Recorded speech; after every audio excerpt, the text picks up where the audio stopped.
We're the 29th of July, and here it's 6:41 a.m. In France. And I make this video for Apollonian Germ. But actually, I've realized that maybe I should clarify in a sense that when someone speaks on the internet, anyone with an internet connection can listen to the video or watch the video. So when you talk to someone, you talk to everyone actually, potentially. So I knew this since the beginning. Sometimes I tend to forget, but I knew this, but I forgot to say. So Apollonian Germ or whoever, I am talking to you, but actually I'm talking to everyone. But as of now, I hold the belief that only you, Apollonian Germ, can understand what I have to say.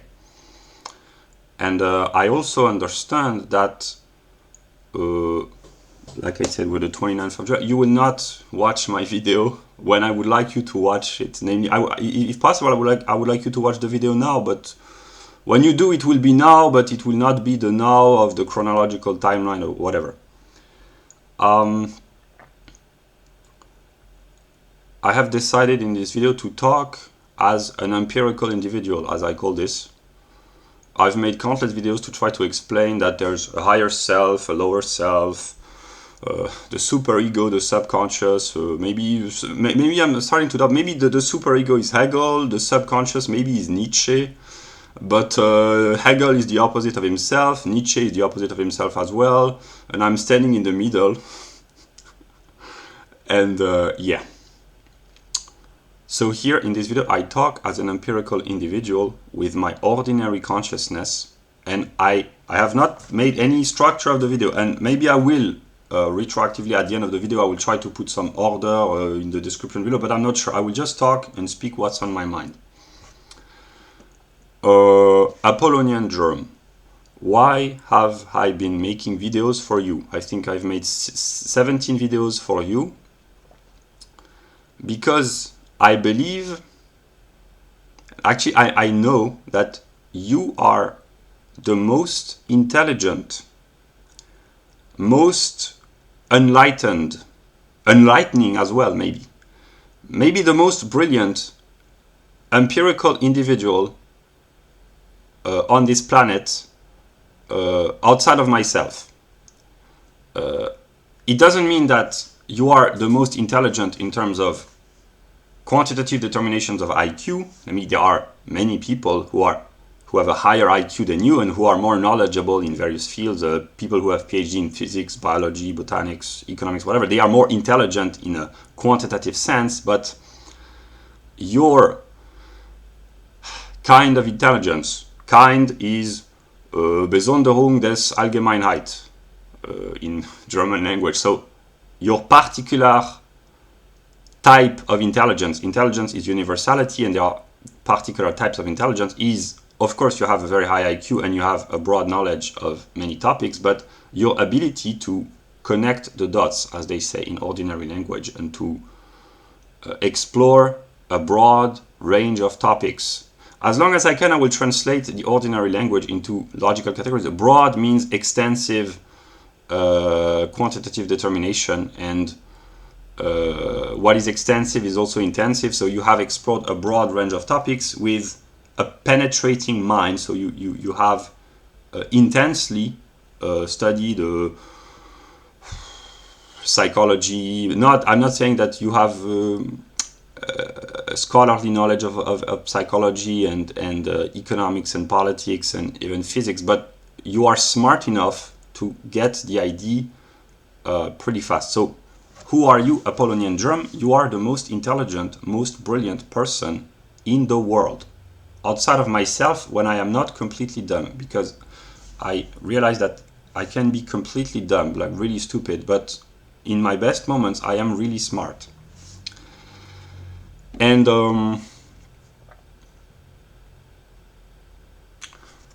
my plan, I will talk about my plans later.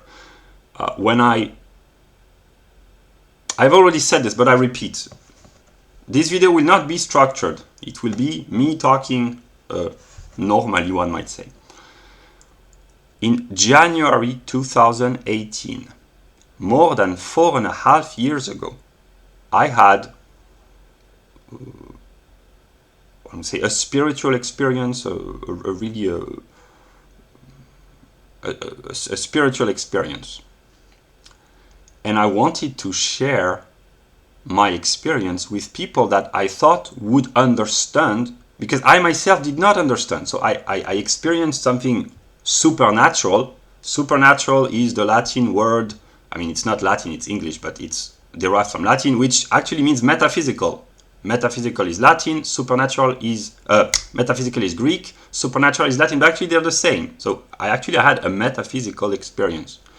And I believed back then, in January 2018, that the only people that I could share my truth with were, I can name them because eventually they will know my truth, I think. The Thulan Perspective, Forgotten Roots, Marie Cachet. And I failed. I tried to communicate on YouTube and I failed. So I tried with you, Apollonian Germ, 4.5 years ago, because I already understood back then that you were special. Special is a word. It's Besonderung, Allgemeinheit, whatever. Because you had gone through the same path as I had, and as some people, what people call the red pill, but you were smarter or faster to understand or more brilliant, I don't know, but you had gone through the various steps. You understood broadly the media, the demographics, politics, the elites, and paganism, but you didn't stop at the level of paganism. You went further. I mean, you did and you didn't, but you knew about Hegel. You had a formal, and you still have a formal training in philosophy. That's what differentiates you from other people. And differentiates, I will pick up my book. It's probably in a DID definition, something like spezifischer Unterschied, something like that. So or Merkmal, which is the characteristic,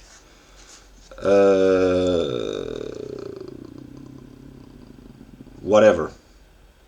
What differentiates you as an individual, in this sense you are unique, is that you know broadly about most topics and about the intellectual and spiritual life of the Western world, but actually it's the world. It's not the Western world. That's what you envision at first, but actually it's the world. It's the spiritual life of the world, because there's only one world and there's only one spirit. But so I had the belief 4.5 years ago that because basically in ordinary language you had gone through the same intellectual step that I had gone through, and I was discovering Hegel in its beginning of 2018 that I discovered Hegel. I already vaguely knew about Hegel, but I was starting to get really interested in the writings of Hegel. And I thought, you are the only person that I can convince because you have the same intellectual development as I have had. Okay. June 2019. So from January 2018 to June 2019. I knew that I had to share my knowledge. I have already told this story. I will not retell the story in this video. If I have to in more detail, I will. And I think I will, because it's not clear, so I will. But I tried again to share my truth. And I tried to share my truth with you. I made videos for you.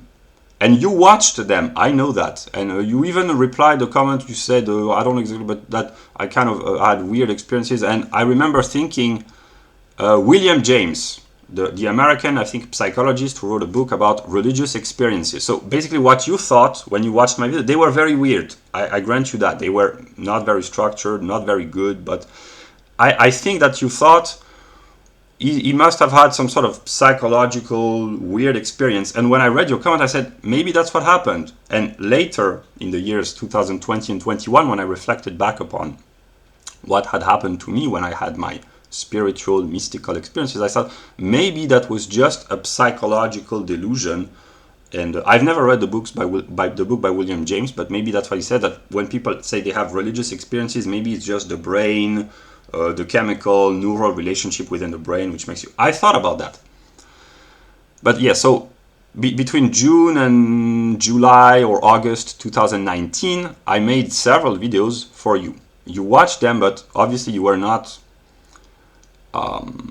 convinced, because if I had to be honest with they were not very convincing. I did not really know what I was talking about. It was not very clear, because the truth that I'm trying to share is that I understand a lot of things about reality and about God, but there are also many things that I do not understand. And I understand that I have to share the truth, which consists in saying that I do not understand in order to understand.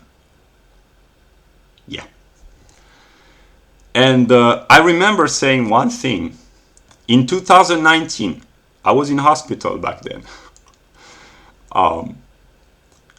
That the path that ordinary people, what people call the red pill, that's from the movie The Matrix. We'll talk about The Matrix later. The path. If you follow the path to its logical conclusion, or if you go further and further down the rabbit hole, as you call this in English, you become smart. You acquire knowledge about yourself, about the world, about the elites, about many topics.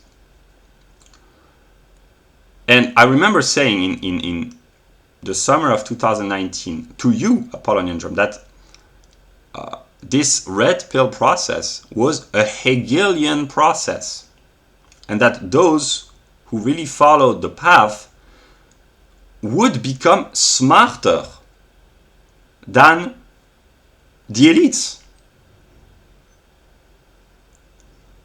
Then I forgot my truth in 2020 and 2021 for reasons that I've explained, but I tried to detach myself from all that I had believed, because I said, okay, this is so ludicrous that I cannot believe this. So yeah, but now I have, over the past 5 months, since the end of February, I have recovered my truth, and I have become, I know this, I become smarter every day. Because I read a lot, I think a lot, I meditate. I do not do a Buddhist meditation, but I sit and I think, and I become smarter and smarter every day. And the more smart I become, the more I look back on my life and all the things that I've done or thought or said, and the more I think I have been a complete idiot. I have been a complete idiot. So that's the problem of becoming smart. Is the smarter you become, the more stupid you feel, because retroactively, if you compare your current state of knowledge to your past knowledge, you can only say one thing: I have been completely stupid. And that's what I want to talk about. So I've been talking for really more than 30 minutes, but that's what I want to talk about. I will just repeat what I said 3 years ago in the summer of 2019, is that the red pill path, it really makes those who follow the path smarter than what they call the elites who are in charge. And this brings about a very problematic question, is that when I look at the world, I ask myself the question, but the people who run things, do they know what they are doing? Because the question that I ask myself is my God experience of 2018. I hope that you follow me. I was talking about 2019 now, back 1 year before, 2018, August 2018. I had what I call my God experience. I've talked about this God experience in most of my videos. Not most, but a lot of my videos. And I said to myself, I am God. But the problem is that I didn't know what I was, who I was, what I was doing here, etc., etc. I will not repeat the story because I will maybe later, but what I want to say is that I experienced myself as being God. And when we say I am God, there are three questions which comes into mind. Is what is I? What is the self? Who is the self? That's the first question. What does it mean to be? We said I am or you are. What does it mean to be? And third question, what is God? So if you say I am God, you have three very difficult questions to answer. And consciously or unconsciously, I have been trying to answer these questions for the past 4 years now. And I still don't really know, but I have become a lot smarter. So yeah, that's what I wanted to say.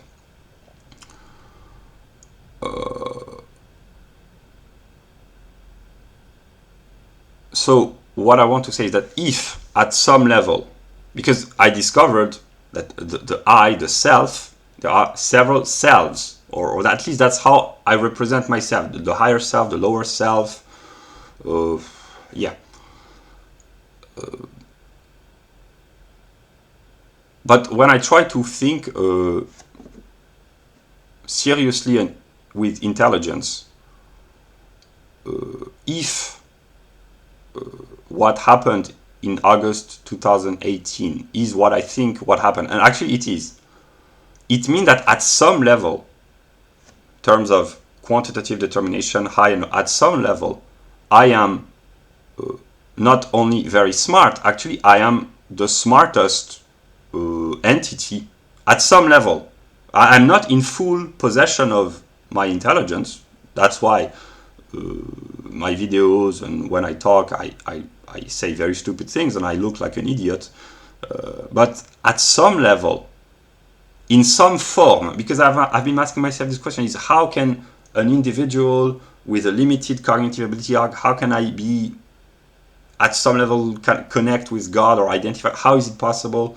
Can I exist as a spirit, as a mind, independently of the body? That's the kind of question that I ask myself, that I have asked myself for many months and many years, and I have no answer because I don't know. But here's what I will say. Yeah.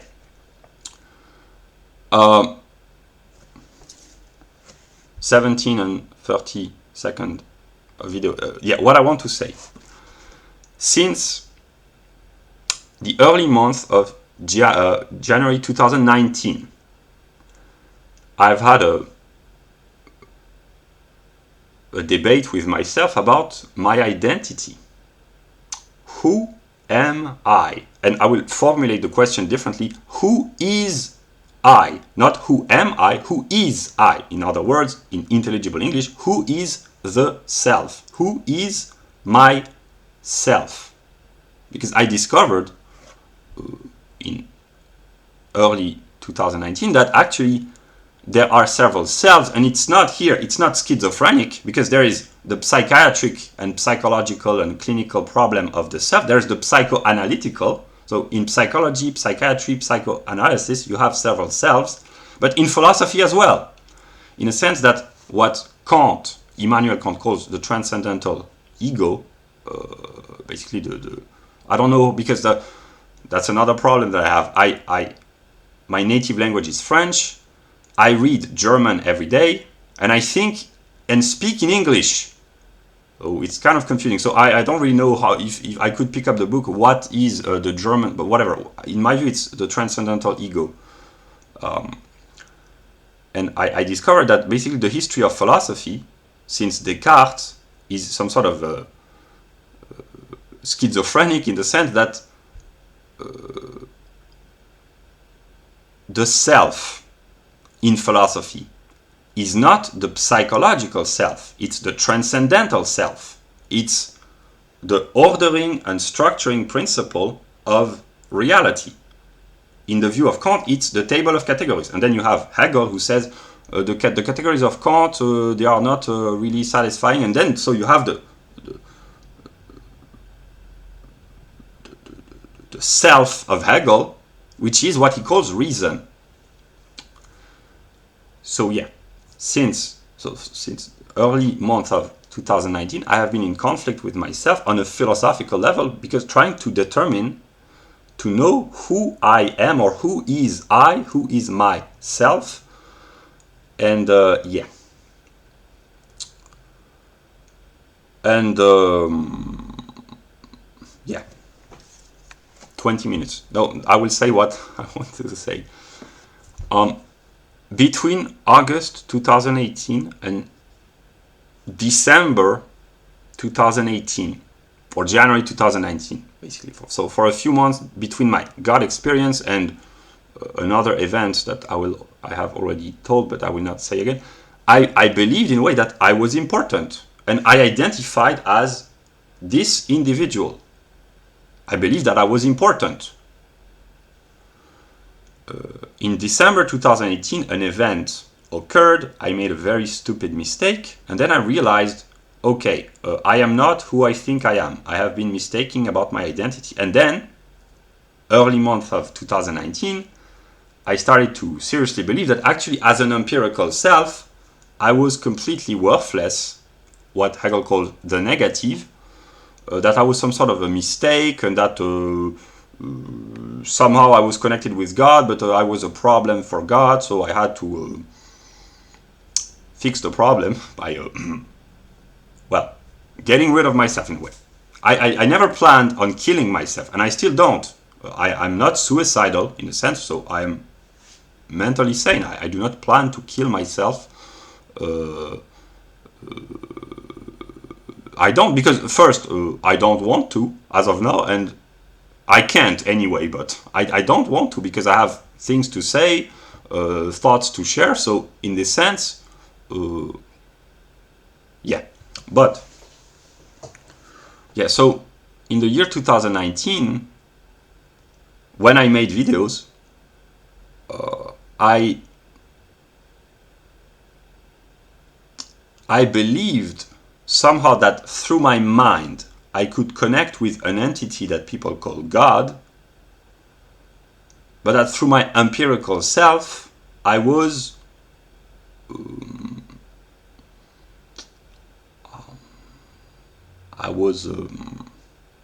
negative, which is the philosophical word for evil. And also, because I had read Hegel, he says basically that the individual is kind of worthless, he's irrelevant. And actually, when you read Hegel, the best writings of Hegel, one might say, at no moment you have any clue, except in some of the footnotes or whatever, of who is writing.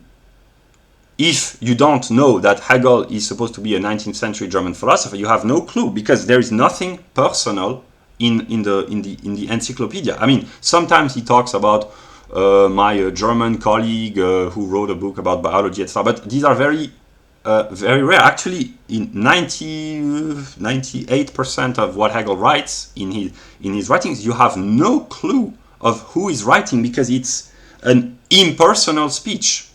It's pure logic. And that's an ideal, not an idea, an ideal, a goal that I have been consciously trying to imitate because of what I had read in Hegel. Namely, I believe that my purpose was to speak on a purely transcendantal, to use the vocabulary of Kant, on a purely logical, impersonal style of thinking. That basically I thought, and a part of me still do, that all I have to say is to be a pure receptacle of truth, which at the highest level is expressed in logical categories. So all I have to do is to detach myself completely from everything personal, empirical, singular, and speak a universal truth. But that's what I thought in 2019. It was not very clear in my mind, but now that I look back, this is basically what I thought. And this is what I have been thinking for a few months, and a part of me still do over the past few months that I've been making videos. And in my, what I call my best videos, those where I talk about logic, I try to speak in a universal fashion without talking too much about myself. I have made videos about my empirical self and my own psychology, and I find them embarrassing, and I will not delete them, but because a part of me believes that talking about your own psychology, if you're a man, for women it's different, but if you're a man, talking about your own psychology, your own life, your own experience is kind of embarrassing, and that you shouldn't. There's a part of me who believes that. And why do I believe that? Because of German philosophy, and mostly because of Hegel. So in a sense, a part of me believes that the purpose of a human, a human being, is to speak a purely impersonal speech, which by definition, because it is impersonal, it should be universal and valid for everyone. So I believed that all I had to do was to comment Hegel, because I said to myself, I cannot invent this universal speech. It already exists. It's the writings of Hegel, the logic, I mean, and to a certain extent, even the philosophy of nature and the philosophy of Geist. But so in order to understand myself, and if eventually people want to understand me, to understand what I've been doing, I thought when I, here I will make a, how do you call this in English? I will briefly talk about, when I started my channel in 2019, June 2019, I believed that all I had to do was to say, I am the negative, read Hegel, basically. And that people would immediately understand. Oh, you're the negative. Yeah. That's what I believed. I just had to confess, I am the negative, do as you please. That's a joke for my highest self, whatever. I genuinely believe that. And I was genuinely, on an empirical level, I was kind of, how do you call this in English? Not shocked, but troubled in a sense of surprise. But people do not understand. Because, I will just finish And when I restarted this channel, in I think February, February 2022, so March, April, May, 5 months ago, I still believed that all I had to do was to say, hey, I'm the negative, read Hegel, you will understand everything. Because I believe that there's a moment in the Phenomenologie des Geistes that Hegel says that the individual, I translate what Hegel means, but he says basically the individual is kind of worthless. That's what he thinks. And a part of me believes this, the transcendental part. And because of most of my intellectual life has confirmed Hegel, whenever I see something that Hegel writes, I say, okay, he must be right because he looks to be very smart. So a part of me is kind of blinded by Hegel. And I have already said this and I will repeat this. My hero is Hegel. But he's also, I don't really know who or what Hegel is. But I wouldn't say that I worship Hegel. I idolize Hegel. But also, I have a serious problem with Hegel because, whatever, like a really serious problem. So it's what ordinary people call a toxic relationship, one might say. If I had to be honest, we are the 29th of July. The man that I have admired the most, like absolute admiration, is of course Hegel. The problem is that I'm not sure that Hegel is a man. I'm not really sure what Hegel is. So I admire Hegel intensely, immensely. I think he's the best. But there are some moments when I genuinely hate Hegel because it would be too long to explain. But yeah, whatever. But a part of me still admire whatever Hegel is, because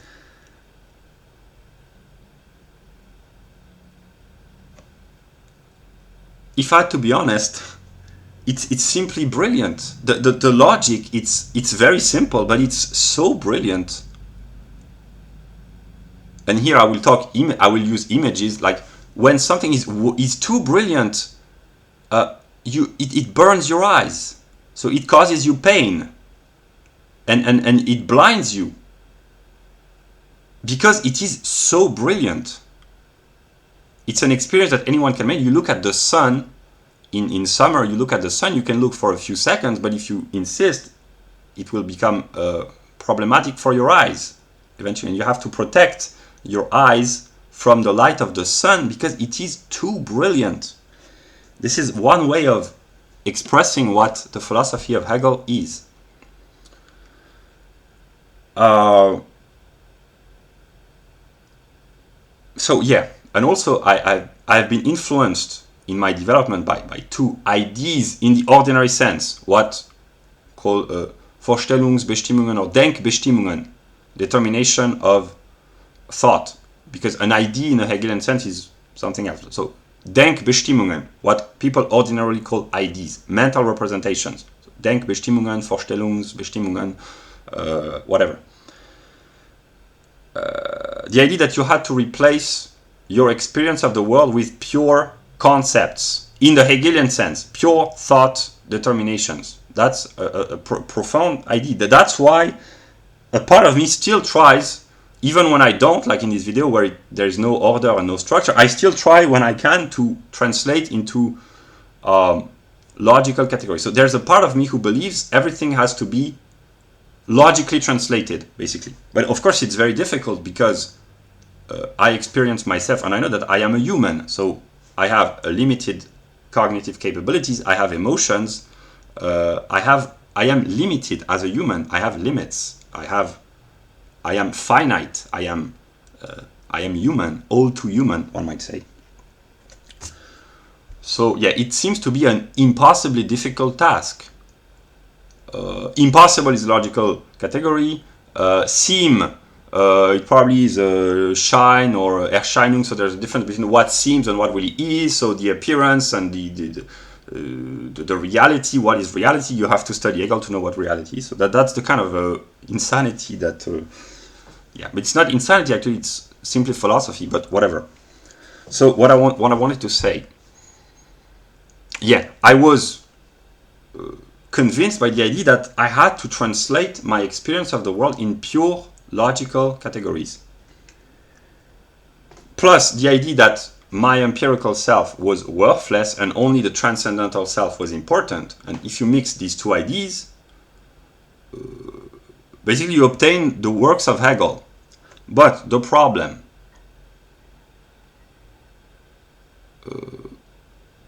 that I have discovered, I keep discovering problems, but yeah, is that if I had to simplify and to express myself in ordinary language, I would say, but Hegel already exists. What does existent means? Existence means that which comes out of the Grund.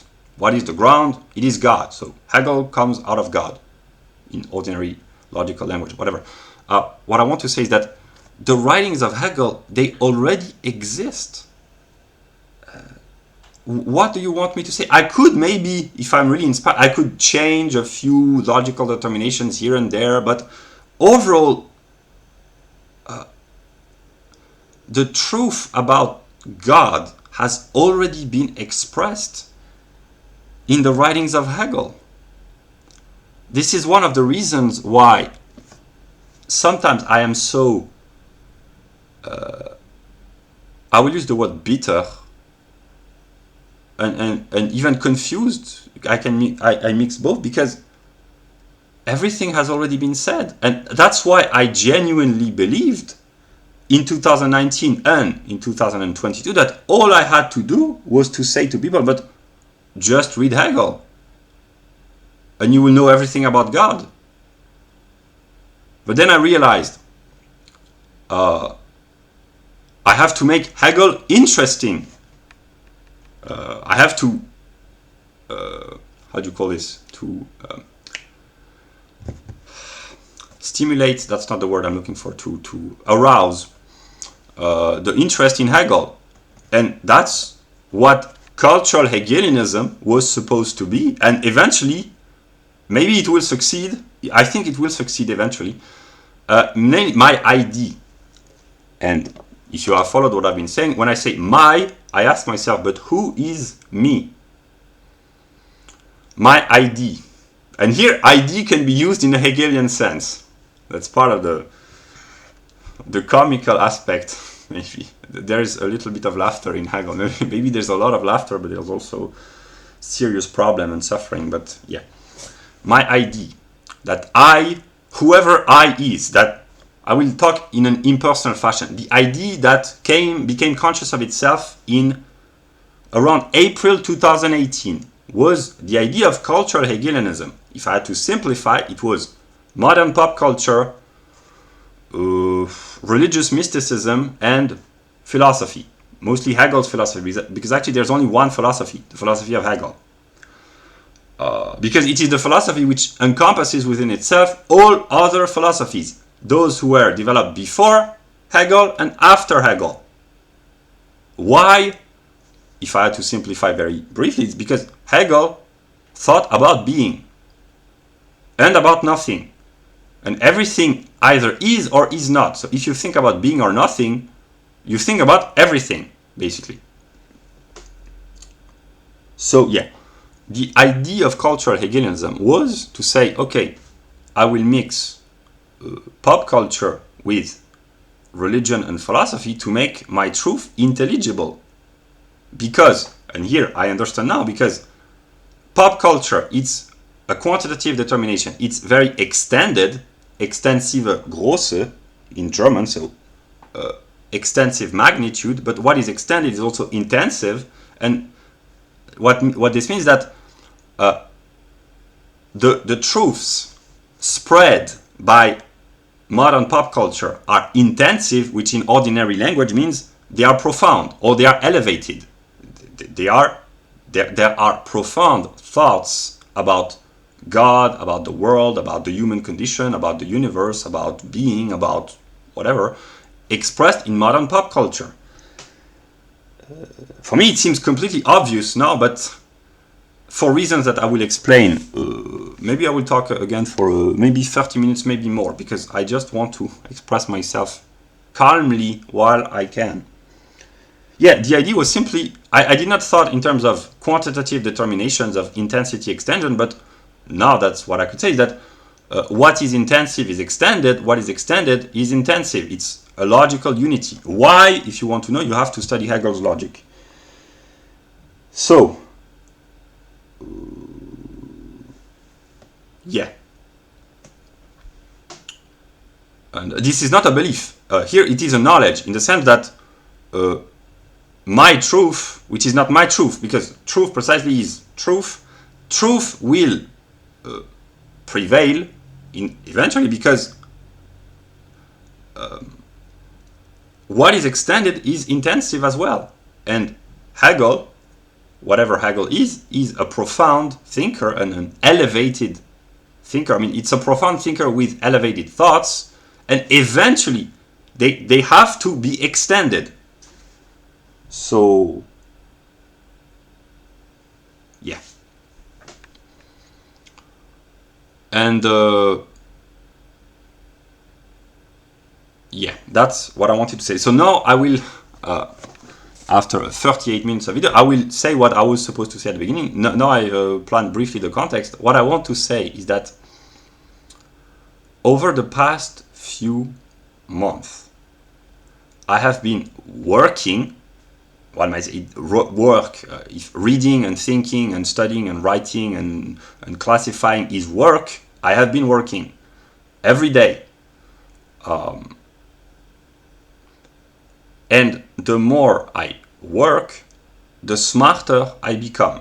That's what I said at the beginning of the video. The problem is that the smarter I become, the more stupid I become as well, because when you become smart, that's a Hegelian process. You look back on your life You say, now that I'm smart, I realize that I have been completely dumb. So by becoming smart, you also become dumb. That's Hegelian.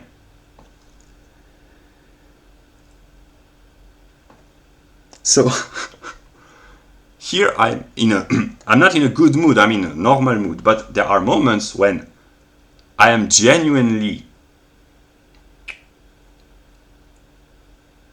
angry against myself for having been so stupid.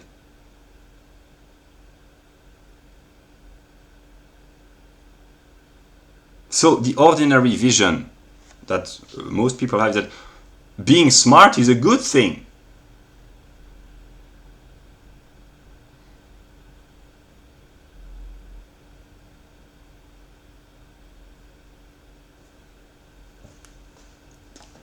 What I can say is that the smarter I get, the more bitter I become about my past stupidity. And my remedy to try to cure is sometimes just to laugh at myself. I have been so stupid.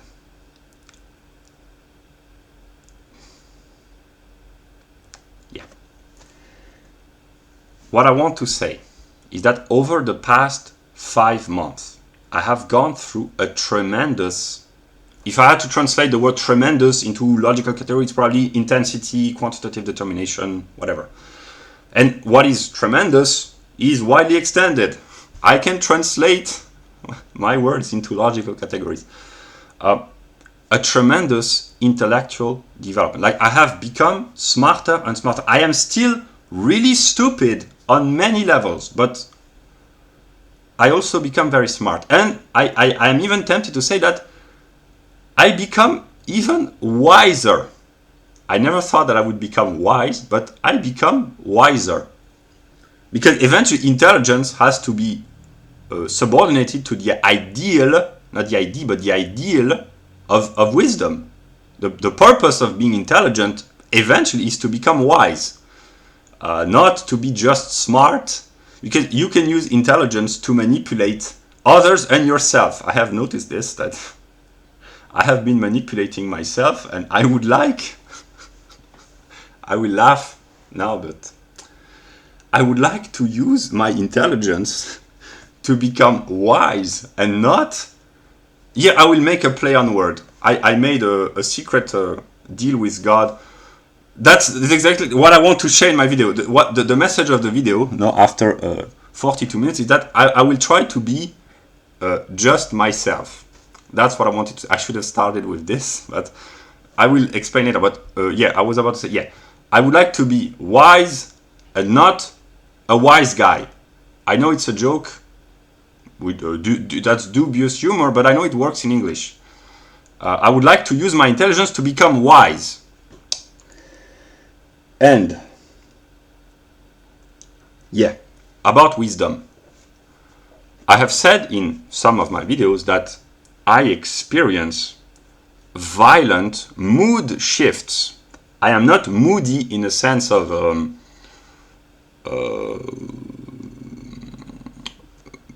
blood running in your vein. I don't know how you call this in English, when you have boiling blood. I mean, it's not my, or maybe I'm deluding myself, but it's not my physiological determinations which bring about my changes of mood. It's my intellectual development, namely when I think thoughts, some thoughts, either when I think profound thoughts or elevated thoughts, it triggers, it brings about, it exert an emotional reaction in what I identify as myself. And I've said that I experience outbursts of laughter,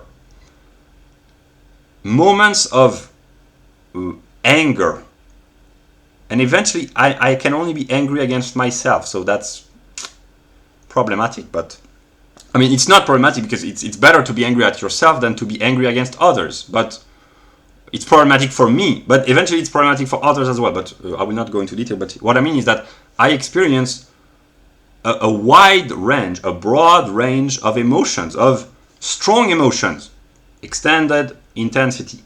So numerous emotion, that the Zahl number, that's also a quantitative determination, so numerous emotions, different emotion, that's a logical determination of essence, intense emotions, and they are extended, but also at the same time they are not, in a sense that it has happened to me that in the same minute I can burst into laughter and then become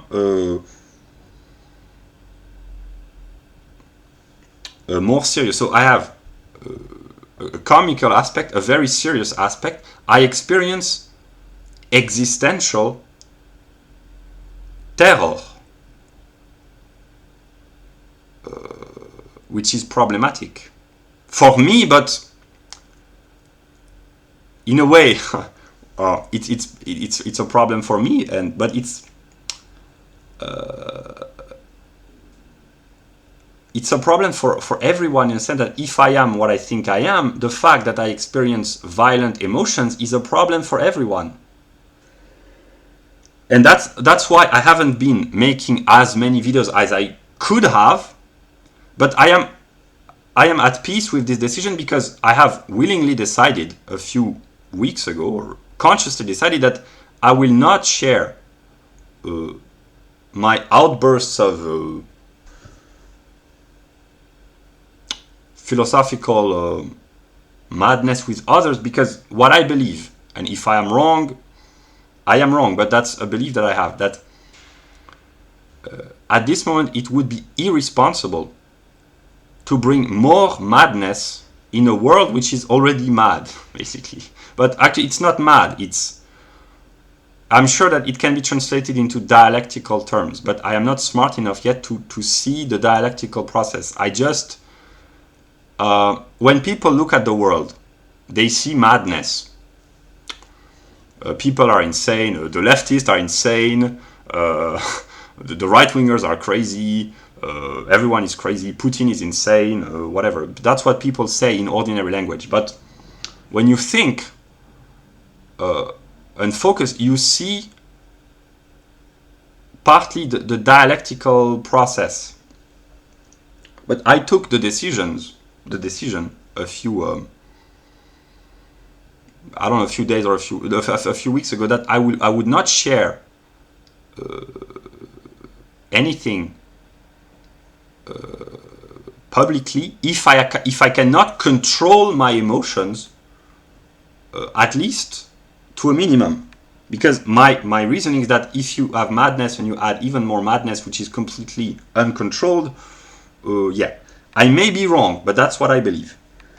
But I am becoming, I continue, I'm becoming smarter, and eventually, from a theoretical, from an abstract standpoint, I am becoming wiser. And it means that if you wanted me to make a lecture on good and evil, morality, ethics, I could make a very convincing lecture, I think.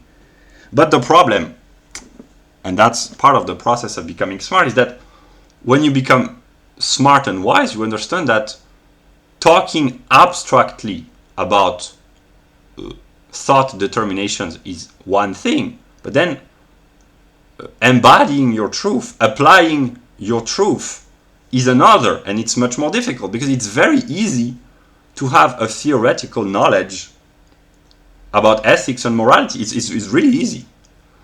That's why if I wanted to take the easy path in life, I would become a scholar teaching about ethics. I could do that. But actually I can't, because I understand Hegel. Precisely, I can't.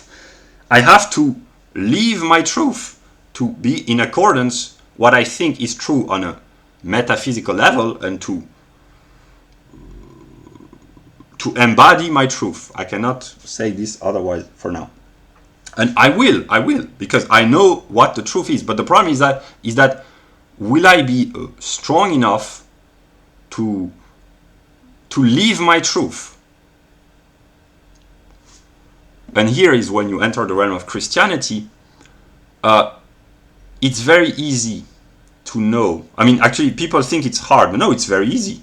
If the purpose of life was to have a good grade in a philosophical dissertation, that would be the easiest thing ever. But then you have the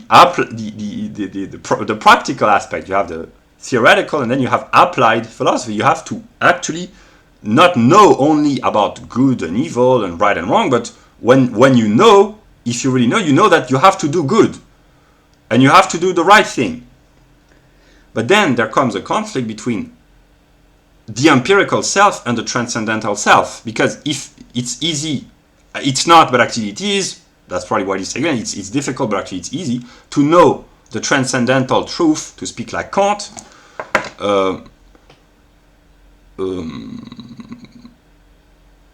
Here I will illustrate.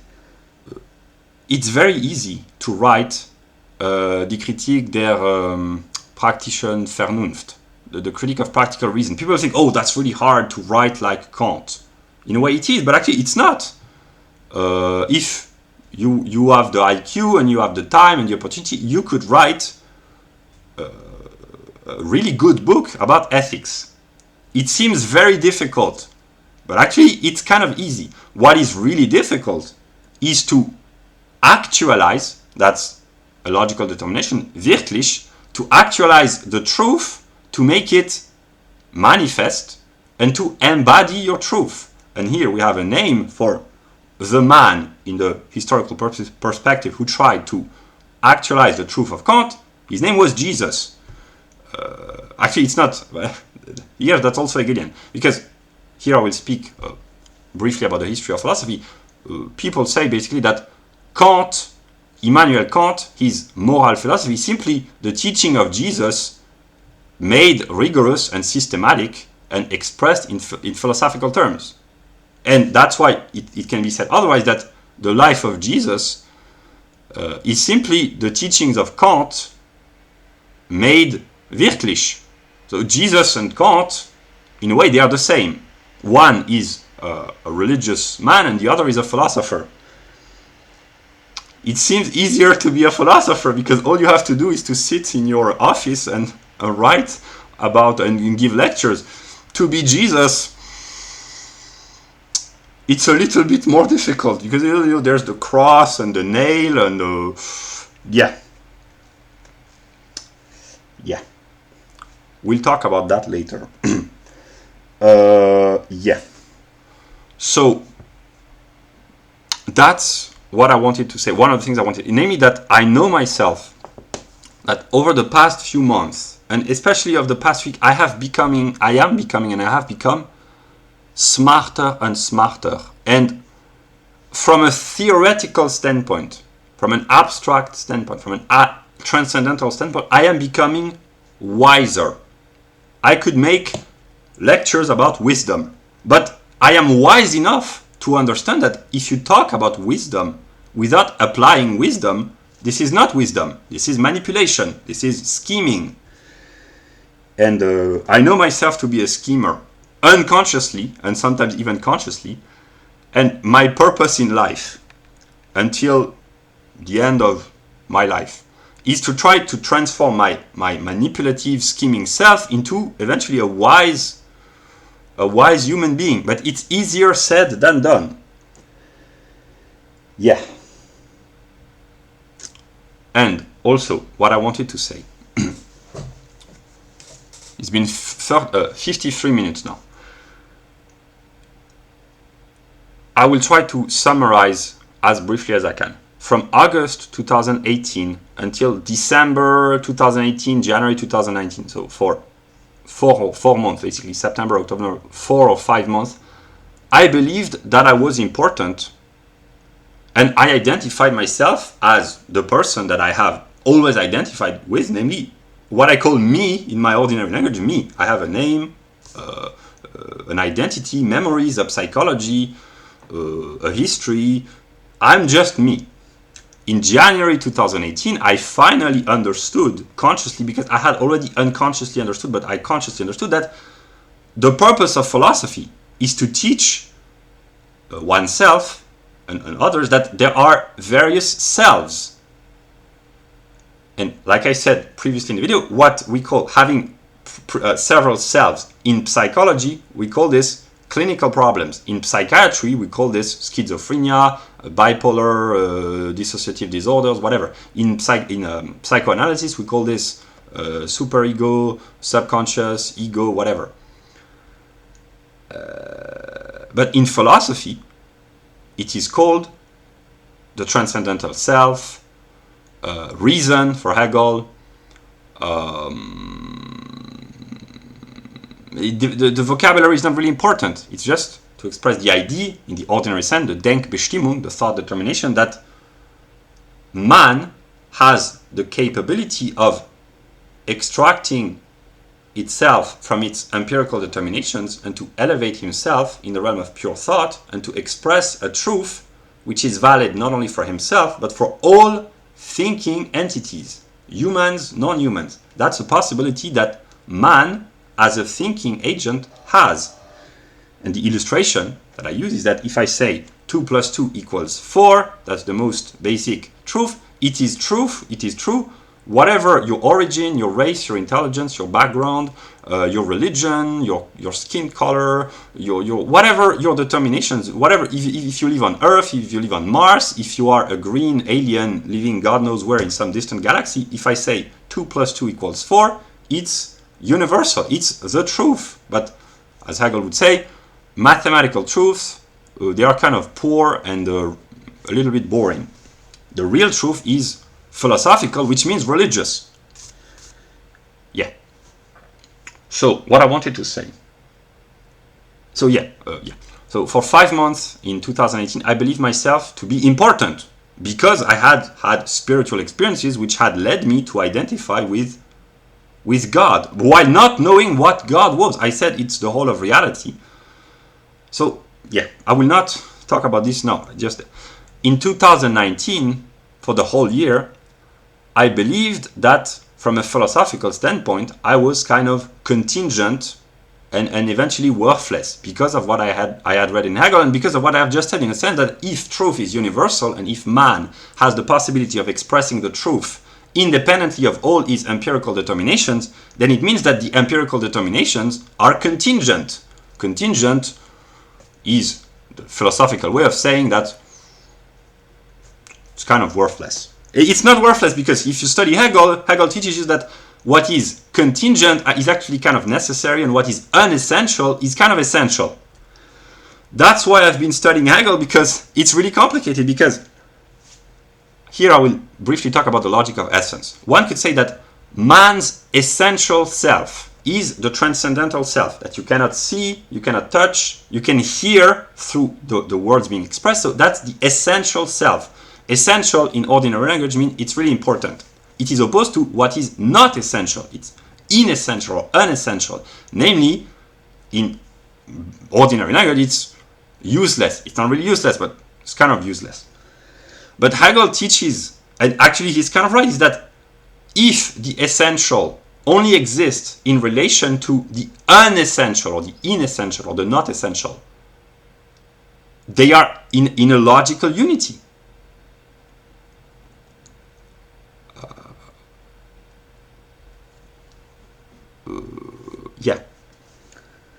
Which translated into ordinary language means that over the past few months, I started this channel, restarted 5 months ago, with still holding the belief that I held in 2019, namely that my empirical self was contingent, which does not necessarily mean worthless, but contingent means it's not really that important. That's what I believed. But the more I grew intellectually, that's what I've been doing over the past 5 months. I have gone through a tremendous intellectual growth. Really, like that's what I said earlier. I have become really smart, which makes me really dumb for the reasons that I have explained. But I have gone through a tremendous intellectual growth process. And I've already told this anecdote in one of my videos. There was a moment, I think it was March, maybe it was April, I don't know. I listened to a song by Lady Gaga, Paparazzi. And I really had a moment of existential inquiry, one might say. And while listening to this song, I started to wonder, but am I important in the eyes of God?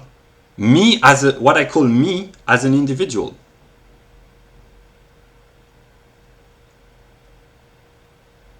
And I started to envision the possibility that I might be important, because the question, the relationship between my empirical self and what I call my higher self or my transcendental self has been a source of inquiry and questioning and torment for 4 years now.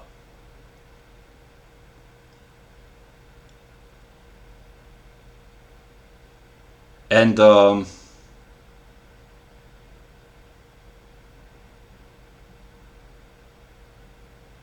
yeah, what I wanted to say, okay, it's been 1 hour. Just the idea in the ordinary sense, Denkbestimmung, the determination of representation, what I want to express is that I took the decision a few days ago, or last week, I don't know, that from now on,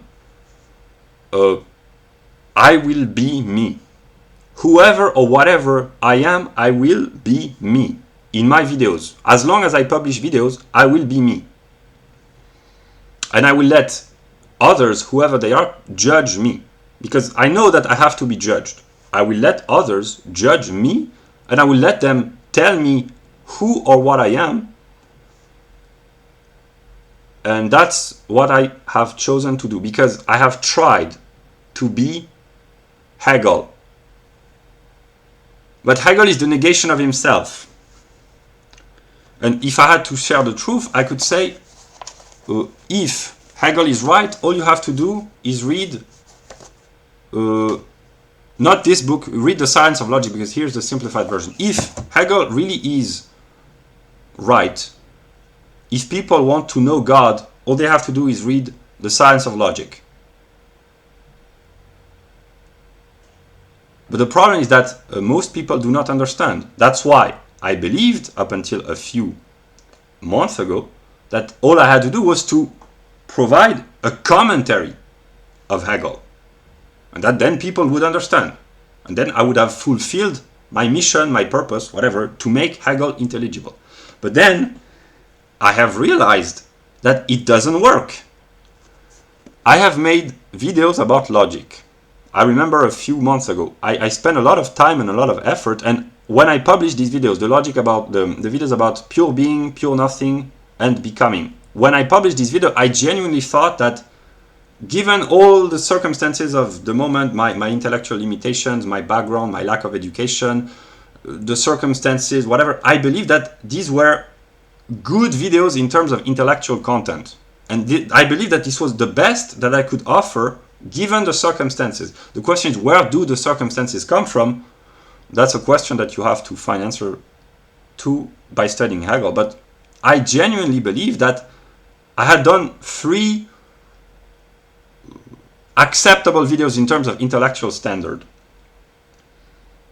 And I guess that a lot of YouTubers, even if they don't say this and they won't admit it, they look at their statistics. I try not to, but I do. And I've noticed that people have not watched these videos. So there is a problem for me. Namely, I thought that I had done my job, namely just to comment Hegel. But it hasn't worked. So I keep making errors. But when you keep making errors, if you are aware that you are making errors, eventually you become smarter. Say, okay, that was a mistake. That was an error. I shouldn't have done that. That was a mistake. Wrong. But if you have the knowledge that everything you do is wrong, it means that you have some sense, a clarity of mind. So you grow more intelligent. And here I will be faithful to what I just said a couple of minutes ago. Namely, I will try to be me. If I had to be me, I would speak the truth and I would say the kind of wisdom which teaches you failing is part of the process. It's okay to fail. Don't worry. If you persist, you will succeed eventually. If I had to say what I think, I believe this is the most stupid thing ever. Because if I really wanted to succeed, I don't want to fail. I want to succeed directly. I don't want to go through the learning curve of having to fail, to do mediocrity, stupidity. I don't like that. But maybe it's really true. I laugh because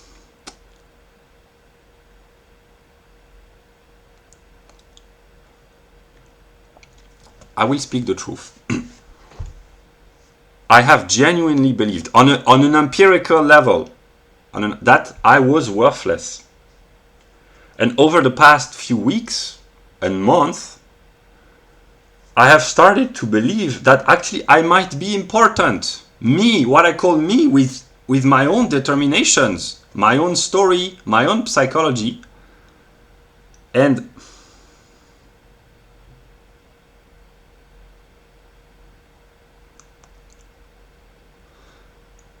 I have believed that I was important, then worthless. Important, worthless. Important. So I'm starting to understand how it works. So I'm starting to become cynical and how do you call this in English? Skeptical, not in the philosophical sense, but how do you call this? Cautious. Yeah, cautious, because every time that I have believed that I was important, Hegel intervened in a way and said, no, you're not, you're just worthless. When you get deceived once, twice, 3 times, okay, but there comes a moment you say, I don't want to be deceived anymore. Am I important or not? And I have taken the decision that I will believe that I am important. You can be important for good or for bad. And like I said, I will let people judge me for good or for bad. But I have taken the decision to be just me. But being me, that's a Hegelian process, because being includes das Sollen, which in English is the ought to. So being, it is within the concept of being that being is not just being, that it is the process of trying to go out of itself. Das Sollen, namely that being is not what it is, being ought to be what it is. That's a very complex logical process that I myself do not fully understand, but namely to be me is not just to be me. Being me implies that at some level I am, whatever I say, I am trying to imitate Hegel, not by writing his books, but by trying to be rigorous. So I know in advance that I will not like this video because I have not been rigorous. I have been free talking and I don't like that. But you have sometimes to do things that you don't like, and one of my motto is that a sentence that I keep repeating myself over the past few days: it could be worse. So if being me just implies talking randomly, not randomly because I try to structure, but just to talk, it could be worse. So I will accept this. Yeah.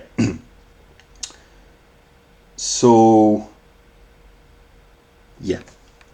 And here in this video, I know myself. I'm not in a good mood. I'm in a stable mood.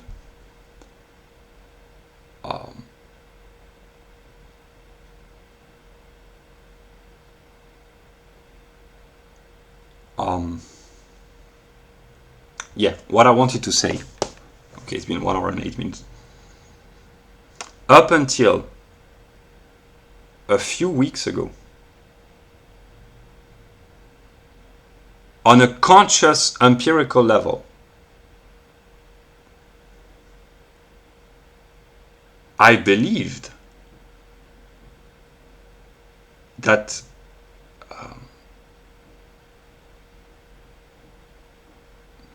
it's not that I believed it. I did not believe that I would have anything interesting to say to anyone.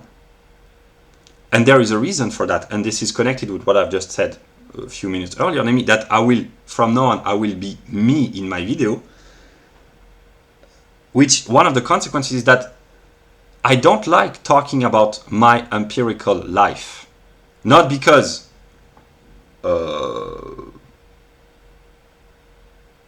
not because I am afraid that people might discover secrets, because the entire purpose of my channel has been to try to share my secrets with people. And I have lots of secrets to share, but it's not what people will think about me, it's what I think about myself. That's my problem. That I don't like to talk about my empirical life, because if I had to be honest, I believe that my empirical life since the age 17, when I left high school, has been a mess, a disaster.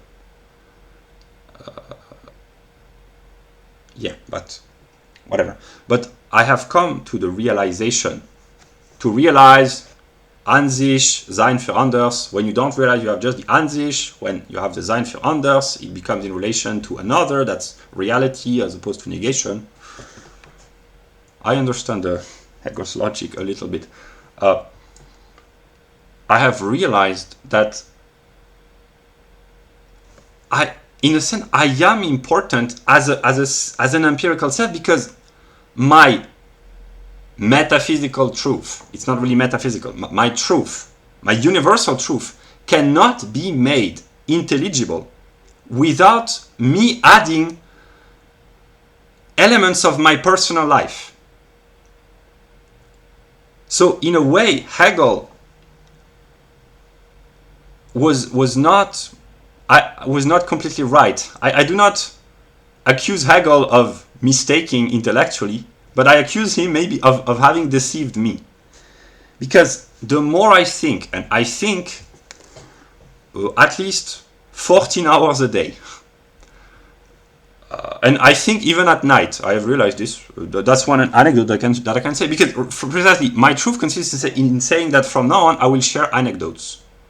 Not just random, but up until then I had some sort of a taboo, not a taboo, a restriction, in the sense that I had the strong belief in most of my videos that I had to erase myself and speak a purely abstract truth. That's what I have tried to do in some of my videos. There are other videos where I consciously shared elements of my psychology. These are the videos that you can find in the playlist Psychology, where I speak as a purely empirical level.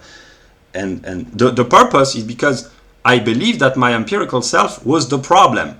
And if you want to solve a problem, you have first to identify the problem. It would be a problem for me and for others. So I knew that others eventually would study the idea that I might be interesting, that I might be an object of study, is one of the most ludicrous ideas ever. Really. And here, yeah, whatever. So yeah, that's why I made videos called Psychology. But in the videos that I consider to be serious, I try to detach myself from my empirical determinations. And eventually I will have to. I know this, but that's also very Hegelian in the sense that my empirical self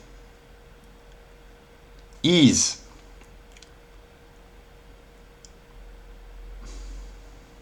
negative, one might say. But it is a negative which has to be used in order to bring about a positive.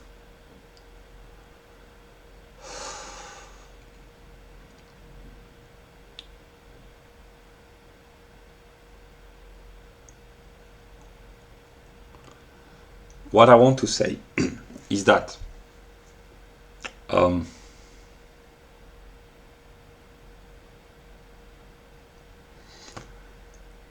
up until a few weeks ago, the idea, in the ordinary sense, that up until a few months ago, the idea that God, let us say it's a thinking entity which knows about pretty much everything, maybe about everything. The idea that God, as people envision like a cognitive God, not there are various gods, but not various gods, there are various aspects of God, not the bearded guy in the sky who will punish you if you do wrong. There's also maybe this God, but God as, one might say, the God of the philosophers, a pure,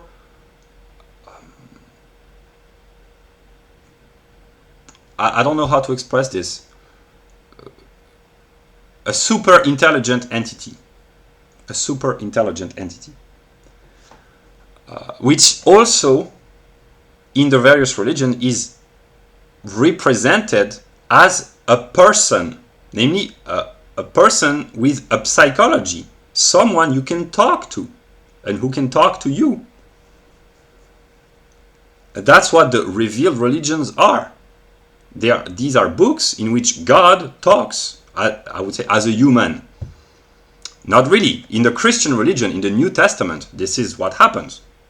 The story is that Jesus is God made human. That's the story that Christians are supposed to learn about. But in the Jewish text and the Muslim text, God, and even the Indian text, God talks. But he talks as God, not really as a human, so that's kind of complex. But anyway, yeah, so the idea that God is this person, this man, we envision him as a man, this father, the sky father, who not only talks, but also is super smart. This vision of God, I was not aware consciously I was not aware that there was such a God. When I had my experience in August 2018, I discovered that actually there is, in a way, I discovered this over the course of my intellectual development over the past 5 months.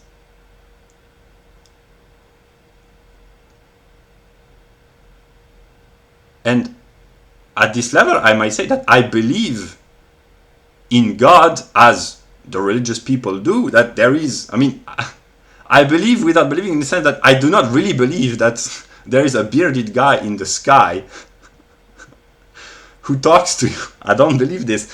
But I believe that when humans elevate their thoughts, they can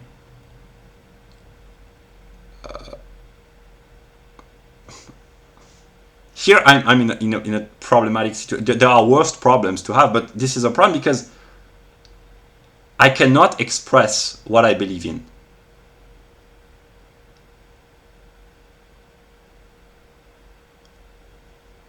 Because I do not fully understand.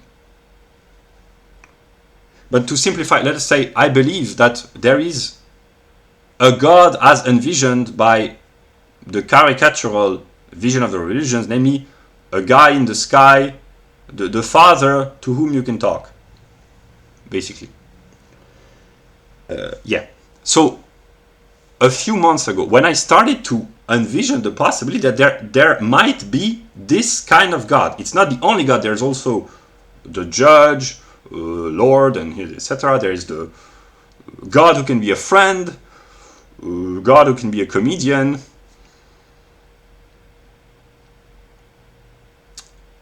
God who can be a judge.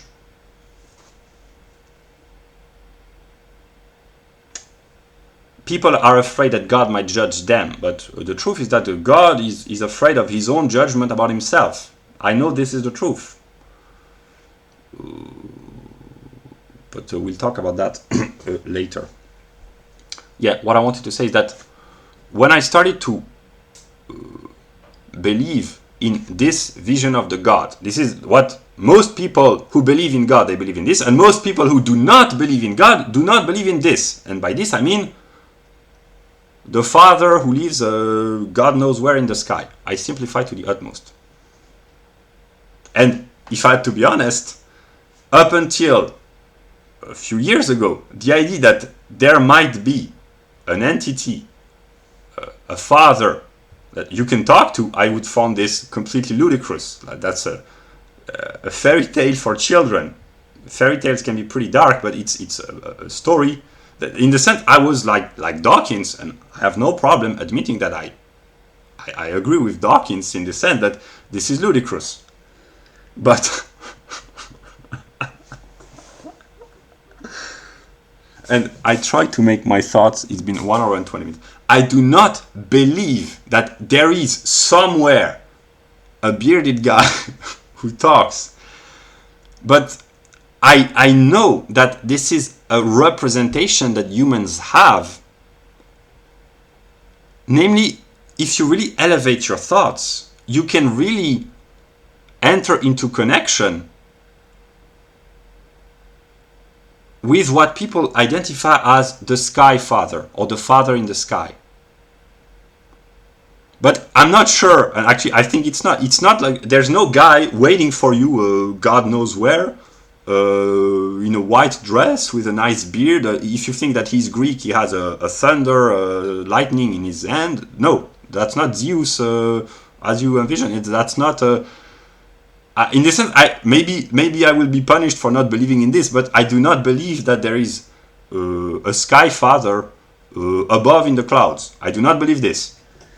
But I believe that God is a subject that you can talk to. And when I started to develop this belief, I immediately thought, but the idea that this God might be interested in me, what I identify as my empirical self, is a completely ludicrous idea. Why would God be interested in me? That's what I said earlier with the Paparazzi song by Lady Gaga. I had some sort of a shock, but it was not a negative shock. It was not positive. It was a shock in a sense that I was genuinely surprised. And I asked myself, but why would God be interested in me?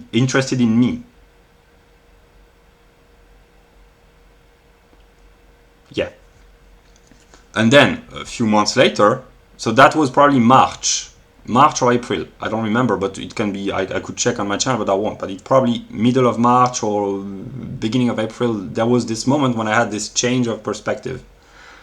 And a few weeks ago, I still believed that maybe God would be interested in me. And no, I know that at some level he is, but I still wonder why. And if I wanted to make a joke, which I would say, why did you choose me? That's the moment when I'm in a funny mood, but when I'm depressed, and I will not pretend to be depressed as of now because I'm not, but when I'm alone, not in front of the camera, I am really depressed. And the kind of question that I ask myself while laughing now, like, why did you choose me? I'm the most boring person. When I'm more serious, I kind of experience despair, and I ask to God, knowing that I'm not sure that he exists as I envision him, but I ask, why did you choose me?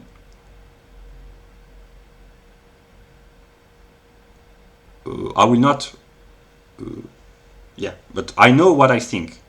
That's the kind of question. So that's also probably Hegelian. Namely, you can ask the same question while being joyful and funny and thinking it's comical, and also while you are really experiencing existential anxiety and terror, and you can ask the same question, namely, why did you choose me?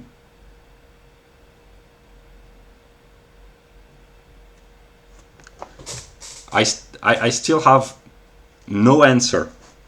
But yeah, what I wanted to say, okay, 1 hour and 24 minutes, is that a few weeks ago, I still genuinely believed. And that's why there's a serious problem. I have a serious problem with myself. Because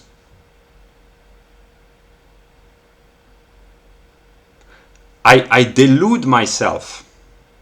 And as of now, I don't know yet if it's because a part of me really is completely stupid, or if it's an evil scheming, or if it's scheming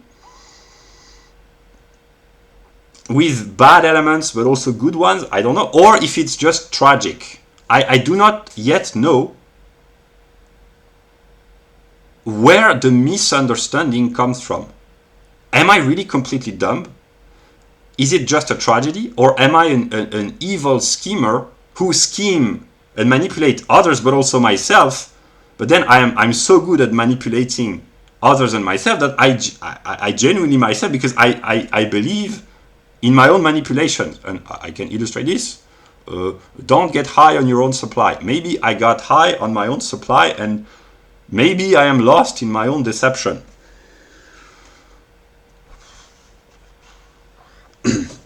So this is the kind of question that as of now I have no answer. where does the misunderstanding between aspects of myself and other aspects of myself, and the misunderstanding between me and others, where does it come from? I don't know. But like I said that from now on I would speak just like me, and I will let others, I will publish videos as long as I can, and I will let others judge me. Because I know from personal experience that when you judge others, they judge you back. So I will try not to judge others, because if I do judge others, they will judge me. So by judging others, I judge myself. So whatever. But a few weeks ago, and this is a feeling that I have experienced numerous times over the past 5 months, there were moments when I genuinely believed, but is anyone interested in what I have to say? And the idea in the ordinary sense that I might have something interesting to say to anyone, up until a couple of weeks ago, seemed again like one of the most ludicrous ideas ever. And here, 1 hour and 26 minutes, I have to make the connection with what I said somewhere earlier in the video, namely that from now on I hold the belief that for good or for bad, my empirical self is important, because in order to explain to myself and to others why most of what I've been saying is completely unintelligible, I have to talk about aspects of my empirical life. My superego Hegelian self, but Hegel is the opposite of himself, so my superego, maybe it's also my subconscious at some level. So the ideal that I set to myself, I mean, I have to imitate Hegel. What was I saying? Yeah. And now I believe that, because I had reasons to believe this. I can quote passages from Hegel. But now I am starting more and more to believe that actually I might be important. And here I can anticipate, because I have experienced this, and maybe I will again. I am kind of resentful against Hegel, which I know, because what I said earlier, when you become smarter, you become wiser. I know that resentment is a sin. And when you are resentful, you hurt others, but you also hurt yourself. And the way of transcending resentment, because I read about Nietzsche, not completely, but I know enough about Nietzsche to know that resentment is a sin. I mean, Nietzsche wouldn't call this a sin, but it's a sin against yourself and against others. But it's bad, it's evil. Resentment, if you had to talk about good and evil, resentment is evil. I know this, but I experience resentment sometimes. But I know what I have to do. I'm not saying that I will succeed, but I know what I have to do. That's what I said at some moment in the video, the theoretical knowledge about ethics. I know that I have to transcend my resentment into bitterness. When you are resentful, you project your own weakness, whether it's stupidity, vices, cowardice, evil of all sorts, greed, whatever. You project your own weakness, your own vice, onto others. That's what being resentful means. So when you are angry against yourself, and in a really bad sense, that's called resentment, and you project your own negativity onto others. So you hurt others and you hurt yourself. And this is bad from a moral standpoint. And I know from an abstract standpoint that my mission is to transform my resentment into bitterness. Because when you are bitter, you suffer. You do not feel good. But at least you do not make others suffer. You keep the suffering for yourself. That's what being bitter is. So if I wanted to make a joke while I'm in a mood to laugh, I would say, my purpose in life is to become bitter. Hopefully I will not be just bitter. Maybe I will be bittersweet or sweet sometimes, but no, more seriously. I know from a serious standpoint that one of the most difficult tasks that I have to face, to confront, is to really to turn my anger and my resentment against myself in order not to hurt others too much, because when I can say, when I see others suffer, and if I associate the idea of the suffering, the undeserved suffering of others, with the idea of myself being the cause, here's that Spinozian psychology, I feel bad, like really bad. So, whatever or whoever I am, when others suffer and I know myself or believe myself to be the cause of their suffering, I suffer too. And it's not a pleasant kind of suffering. There are pleasant kind of sufferings. I could develop on that, and I will eventually, but it's really unpleasant. So I know that from a theoretical standpoint, my purpose, one of the goals that I set to myself, is to try, to the best of my abilities, to turn whatever negative emotions that I have into bitterness. Bitterness is negative for the self, but just for the self. You do not hurt others when you are bitter. You keep it for yourself. That's what I have to do. It's going to be very difficult. But yeah. So why am I talking about this? Because the more I understand Hegel, the more bitter I am, because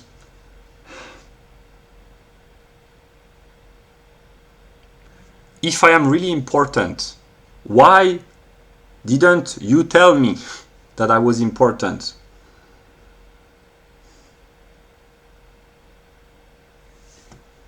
This is a problem that I have to solve for myself, but I just explain. Yeah. So,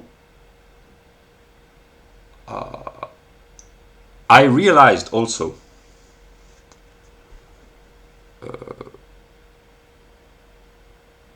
but that's a problem to which, as of now, I have no solution, because I am starting to believe that I'm important.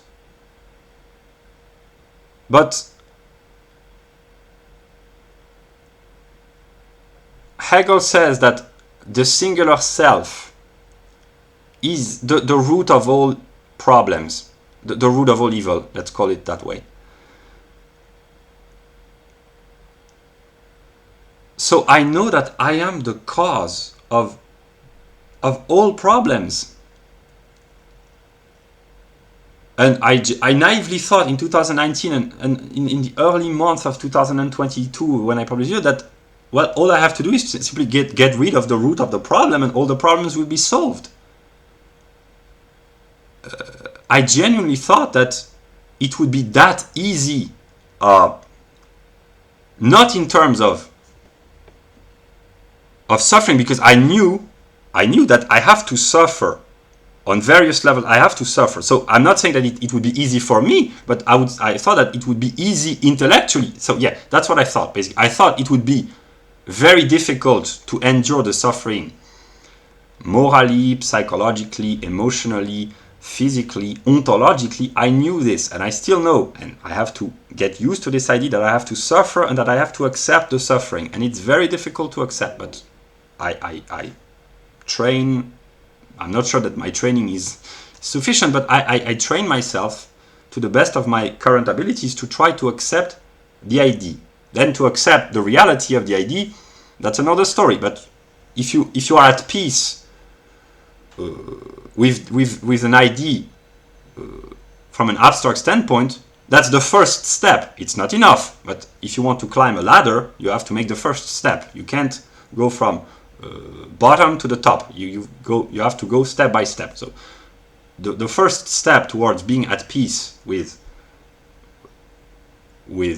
myself and eventually with everyone is to accept on a theoretical level the idea of suffering. And on a theoretical level, I accept this idea. On an empirical level, it's much more difficult to accept, because the idea of suffering and the reality of suffering, yeah, that's what I said earlier. To have a knowledge about ethics, good and evil, it's very easy. To embody your knowledge, it's more difficult. I'm not saying that I do not deserve the difficulty. I'm saying that it's difficult. It's difficult. That's all I say. But yeah, I have to deal with the difficulty. That's all I can say for now. Yeah, so what was I saying? Yeah.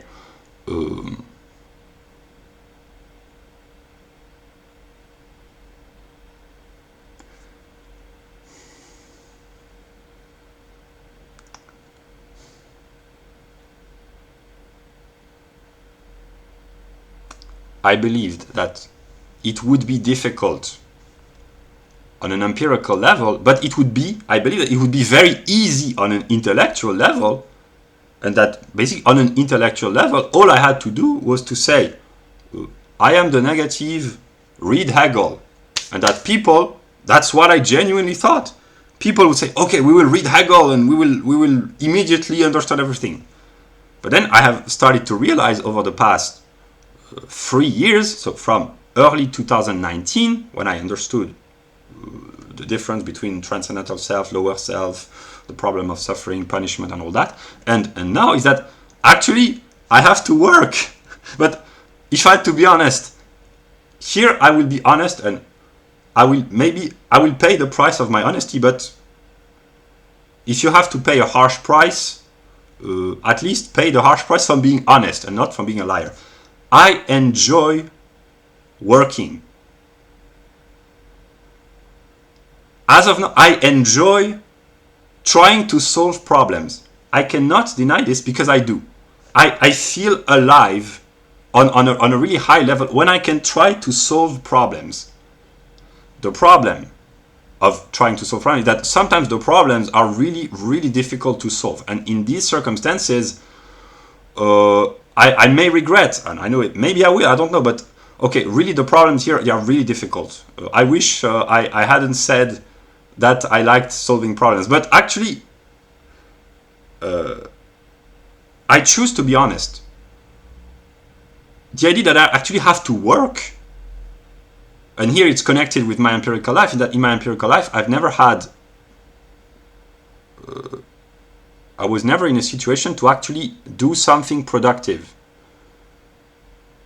And now that I can experience myself as trying to solve problems, that's the story that I tell myself every day. The reason why I wake up in the morning and the reason why I work every day is the conscious story that I tell myself. And if the story was different, maybe I would have serious problem. The reason why I can maintain a relative stability in spite of all the violent mood shifts that I experience, that I talk about, but I'm still relatively stable because I think the reason for my current being is that I may be, and actually I may be, maybe I am, and actually I think I know that I am, the root of all problems.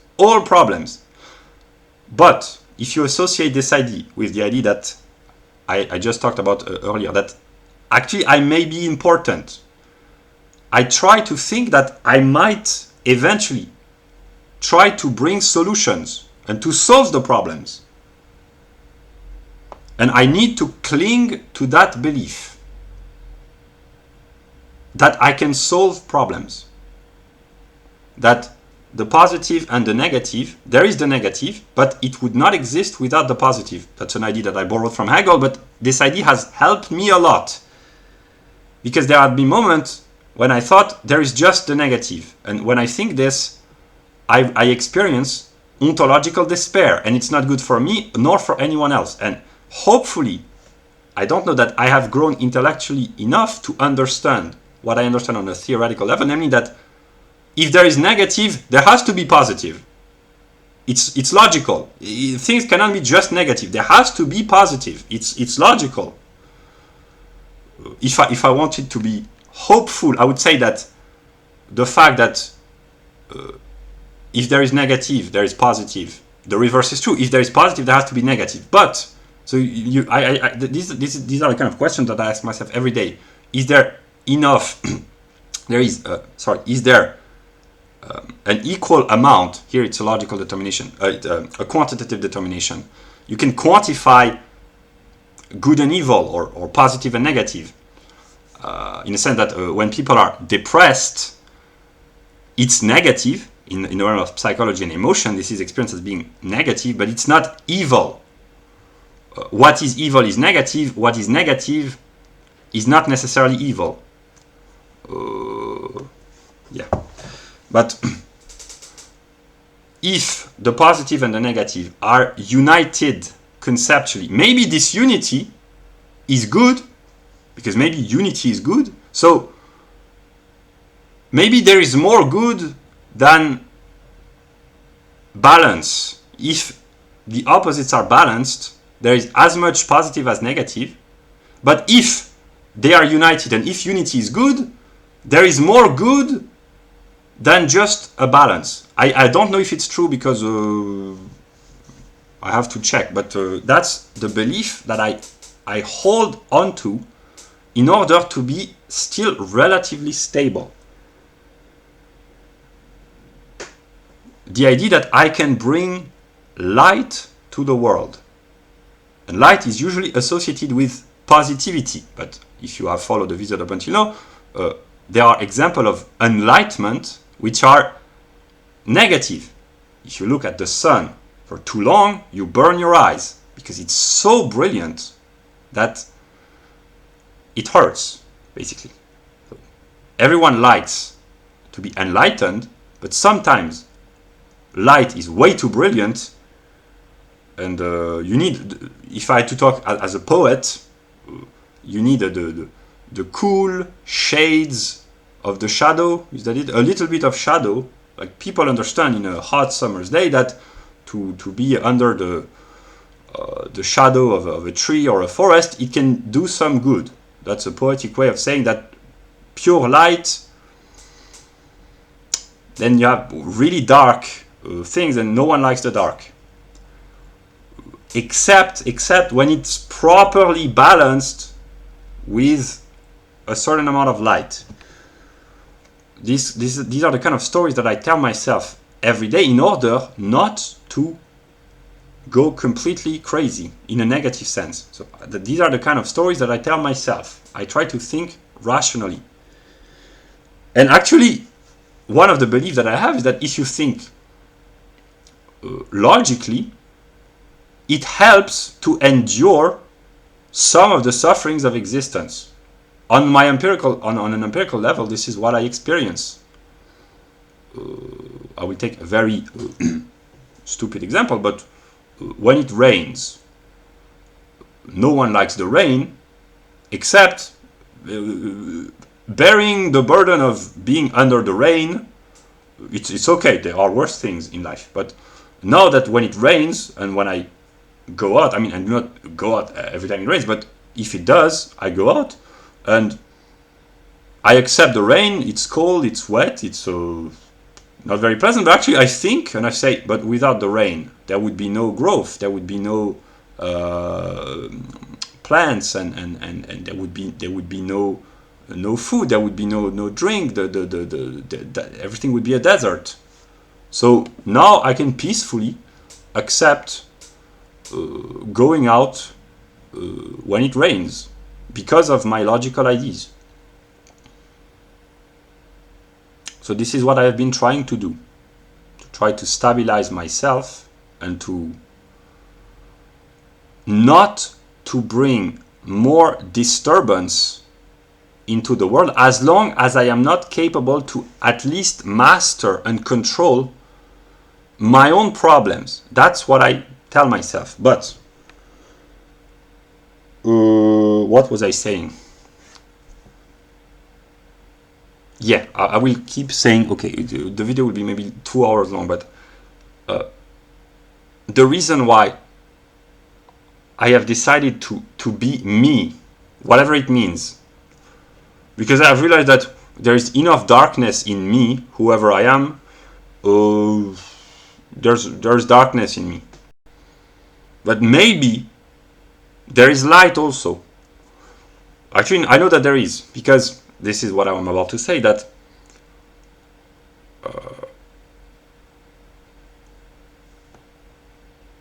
my empirical life has been such in the circumstances. Where do the circumstances come? I will not answer this question, because it's a question to which I have not yet a clear answer, but the circumstances of my life have been such, or have been in such a way, or have been so that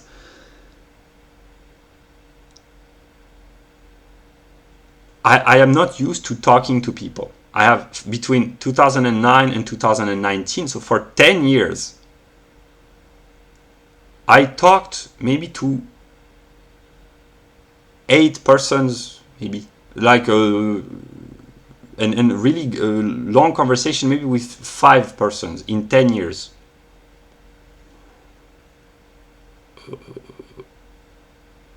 I don't like the idea of talking about my life, not because I want to hide my life, but because I believe, on a philosophical standpoint, that men should not talk about their psychology. That's a belief that I have. But I've understood, like I said, that I have to talk about my life, otherwise my ideas, which I want to be universal, are completely unintelligible.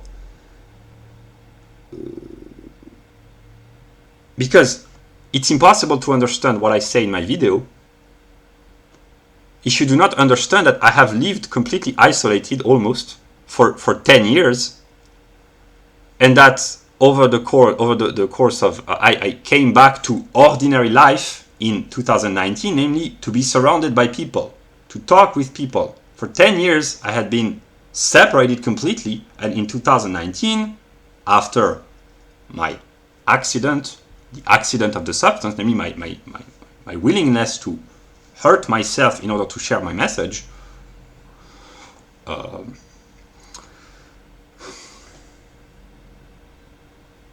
this is a kind of this is the kind of question. Here I will ask a question. I will laugh, but actually I'm not sure that it's funny, but is the fact that I was willing to hurt myself in order to share a religious message, and that eventually I will still be willing to do it. It will be even more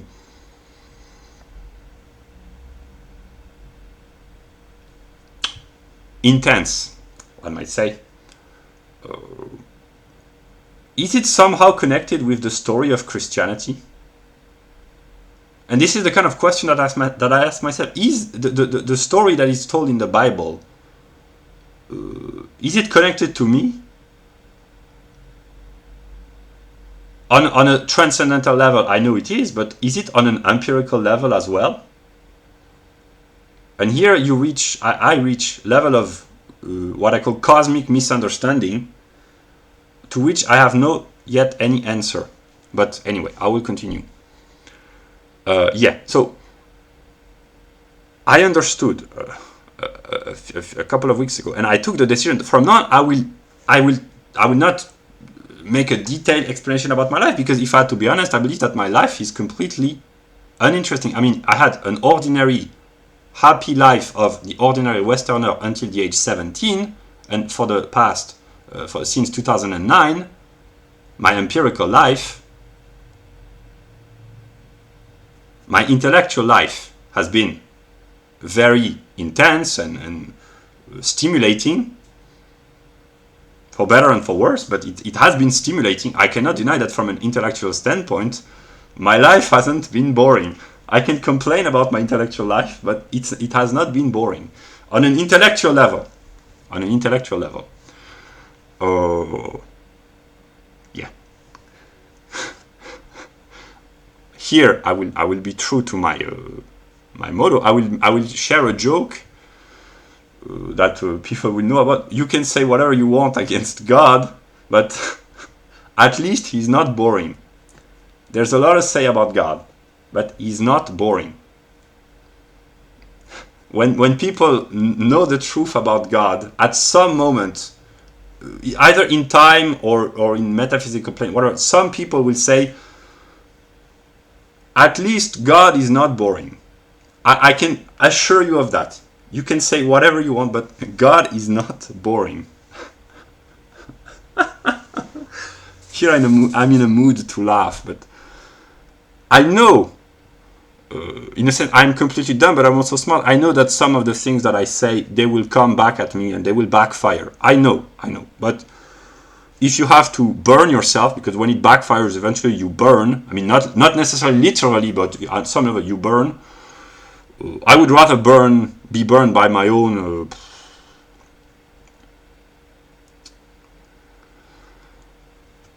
by myself, basically, in whatever, yeah, than, yeah, whatever.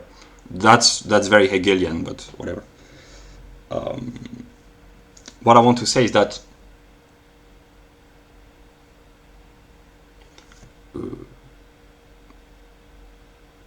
the fact that I have lived completely isolated, and that up until a few months ago, the experience of having an ordinary conversation with people, with the few exceptions of a few personal members of my empirical family, the experience of just talking with people has been a completely extraordinary, in the literary sense. I mean, it is out of the ordinary. And over the course of the past 5 months, because I have to leave, in order to think, I have to live an empirical life. I try to limit to the minimum, but I have to go out and buy some food. I have to buy the news. I have to buy some products to work. So I try to minimize to the maximum of my ability what I call my empirical life, to focus on my purely intellectual life, but I have to live in the world. And I have had the opportunity to talk to people. And I try to share the truth in an intelligible way. I say to them, in August 2018, I had an experience of God, etc. But I don't explain the whole story, because first, I wouldn't have the time, and second, they would not understand.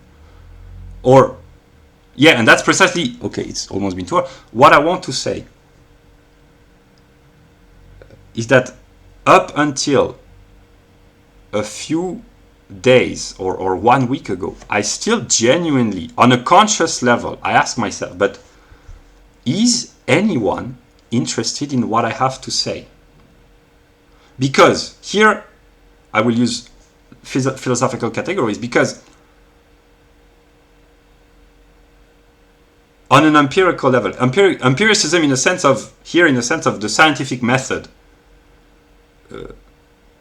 for when I left high school, at the age, I was 16, but about to turn 17. When I left high school, I was a dumb teenager.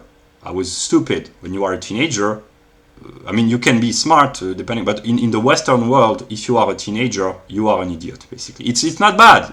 It's okay to be stupid when you're a teenager. Partly. I mean, it's better if you're smart, but if you have to be dumb, it's better to be dumb while you're a teenager than while you're an adult, basically. So I was a completely dumb teenager, and when I was a teenager, I never thought that I would have interesting conversations. I mean, I had conversations about topics that I thought, I mean, I didn't think in terms of Western, but now that I look back, I would say that the typical ordinary Westerner of the early 2000s have talked about school, about video games, about football or whatever. Yeah. So I never thought that I would someday have an interesting, I mean, in the context of teenagehood, in this sociological context, it was interesting, but it was not very profound. I was stupid, but if you ask me, is it really profound to talk about TV shows or whatever? No, it's not. I mean, actually, now that I've become a Hegelian, actually it is, but yeah, I will not go into complexity. But the idea that I might have an interesting conversation, the idea that I might say something interesting about topics of interest to people, of really high interest, about freedom, responsibility, ethics, love, the meaning of life, the purpose of existence, I never, up until a couple of weeks ago, I never expected that I would have anything interesting to say, because I'm partly dumb, but I know that I've accumulated a lot of knowledge, but my intellectual path has led me to believe that Hegel has already said everything. So that's why I keep repeating myself that I believed in 2019 and in the early month of 2022 with my video that all I had to do was say, read Hegel, I have nothing else to say. I genuinely believe that. But I have grown to believe that actually, and this is a belief that I hold for, like I said, a few days or maybe 10 days or last week, that actually maybe I have something interesting to say, but I will be honest, this is completely ludicrous. And I will be honest with myself. The idea that I have to go on the internet to say, listen to my story, I have very interesting things to say. I know that a lot of people do that. And when women do, that's not a problem. But men who say, listen to my life story, you will learn a lot. I think this is, I'll be honest, it's kind of grotesque. But I accept the idea that I am partly grotesque. So I have no problem. If I blame this on you, you can blame this on me. But the idea that I would someday have to say, listen what I have to say as an empirical individual. This idea is completely ludicrous. Because I was led to believe by the circumstances. I don't know who created the circumstances. Is it Hegel? Is it God? Is it me in my head? I don't know. But the idea that I would, as an empirical individual, have anything interesting to say to anyone has been, in my mind, completely ludicrous. I really did not expect. And in a sense, I still need empirical validation in the sense that all the conversations that I have had in my life, in my adult, in terms of determination of age, and since I've been 18, when I say, I've had interesting conversations and people who said that they were interested in what I had to say, but I am very cynical. And in this, I'm really cynical. I believe, okay, they say that they are interested because family members, okay, they say that because family ties. I talk with psychologists, okay, they might say, okay, I will listen to you because I pay them to talk to me. And because they are psychologists and they know that if you say nice things to people, if you send positive vibes, they will feel better. So when I talk with family member, I am cynical because I say, okay, if they say that they find this interesting, it's because they are my family. The psychologist, they say that because they have to, because I pay them. The doctor, talk to doctor, same thing. They think, okay, he's a patient, we will pretend that what he says is interesting. Okay, then I talked over the past, in 2021, so a few months ago, last year, actually, no, a few months ago, I had conversation with ordinary people when I was in a mindset of trying to have an ordinary life, which at the transcendental level is a betrayal of God, which is what makes me crazy, because if you have, that's too long to explain, I will not delve into it, but I had between September and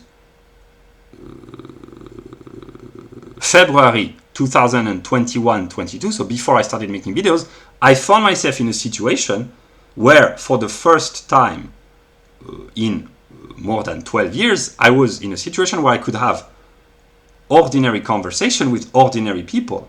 And of course, I enjoy talking, but if I have to reflect upon this with my cynical self, I say, okay, it's politeness.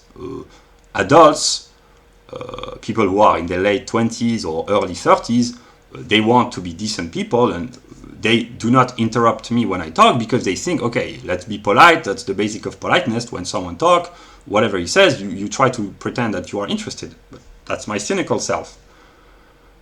And over the past, okay, maybe it will be 2 hours and 20 minutes, but I will just talk because, over the past few months, because I've been thinking so much and developing so much, I've had the opportunity to talk to ordinary people. And I'm not deluding, I mean, maybe I am, but I know that eventually I have to talk to everyone. I know this. Just know that I make videos for a select audience, not because I want to share some secrets with a select audience and to not to share with others, because I know what goes on the internet becomes public, so I'm aware of that. But I held the belief that there were only a select few people who might understand not my truth, because I myself do not understand my truth, but who might understand what I was talking about, basically. Because I've had experiences over the past few months talking with ordinary people about logic. What else, basically? About Hegel. I tried with people who, in terms of quantitative determinations of IQ, are above average, probably minimum 105, maybe 115, so relatively intelligent people. I tried to talk to them about the importance of the categories, the importance of logic. I tried not because I think that they are dumb, but because I think that you have to simplify the truth, because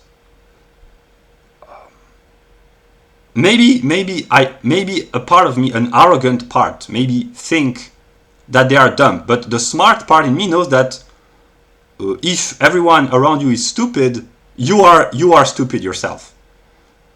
But then the reverse is also true, and I will talk about this, is that in order to understand myself, I need to understand that one of the many problems of my existence is that I dropped out of high school at the age 16, just before my 17th birthday, and I felt, as a psychological problem, a psychological trauma, a lack of achievement. And then the idea that I have to talk about my psychology is really embarrassing. It's not embarrassing for others. I mean, they will find my story embarrassing. I know. You haven't seen the half of it. I laugh now, but it will not be funny all the time, because whatever. But the idea that my psychology might be interesting. I know I made videos about my psychology because I thought that I was the negative and that I would share information with people so that they might use my own embarrassing aspects as a weapon against me when I become negative. I knew this, and I still know. That's why when I'm in a confident mood, I'm confident in sharing some really embarrassing things about me, because I know that evil has to be defeated, and if or when I become evil, people will have to use my own embarrassment against me to defeat me. I know this. That's kind of twisted, and now I'm in a mood to laugh, and I will no longer be in a mood to laugh, but hopefully I will have spread enough light so that if I really become dark, the light used against me will enlighten me. That's a belief that I have. So that's why I'm confident in saying really embarrassing things. And the more I talk, the more embarrassing it will become. So here it's really low level of embarrassment. But yeah, I suffer on an empirical level from a sense of lacking achievement, because I dropped out of high school, and in 2013, after 4 years of I don't know how to call this. In the medical series, when the heartbeat is kind of almost 4 years between 2009 and 2013. I know what I did, but I really don't. It was so bland. I lived in my room. I watched football. I did nothing productive. Really, it was. I don't know. Hegel would say, what happened, what means to give determinations. I could not say. I mean, I remember, but it's so, I wouldn't say uninteresting, it's so empty of anything meaningful. Maybe it will become meaningful later because, yeah. So for 4 years, 2009, 2013, there had been important events, but overall, I was a no life, one might say. And in 2013, I had an awakening. I realized the value of literature, and then eventually the value of knowledge. There's a lot to say about knowledge because many years later I understand that the price to pay for acquiring knowledge is, as they say in a Christian religion, the original sin, and I'm not sure that it's a price worth paying. So I thought back then that knowledge was good. Many years later I am really skeptical, but since I am here and I have no way out except through acquiring knowledge, I will try to accumulate knowledge until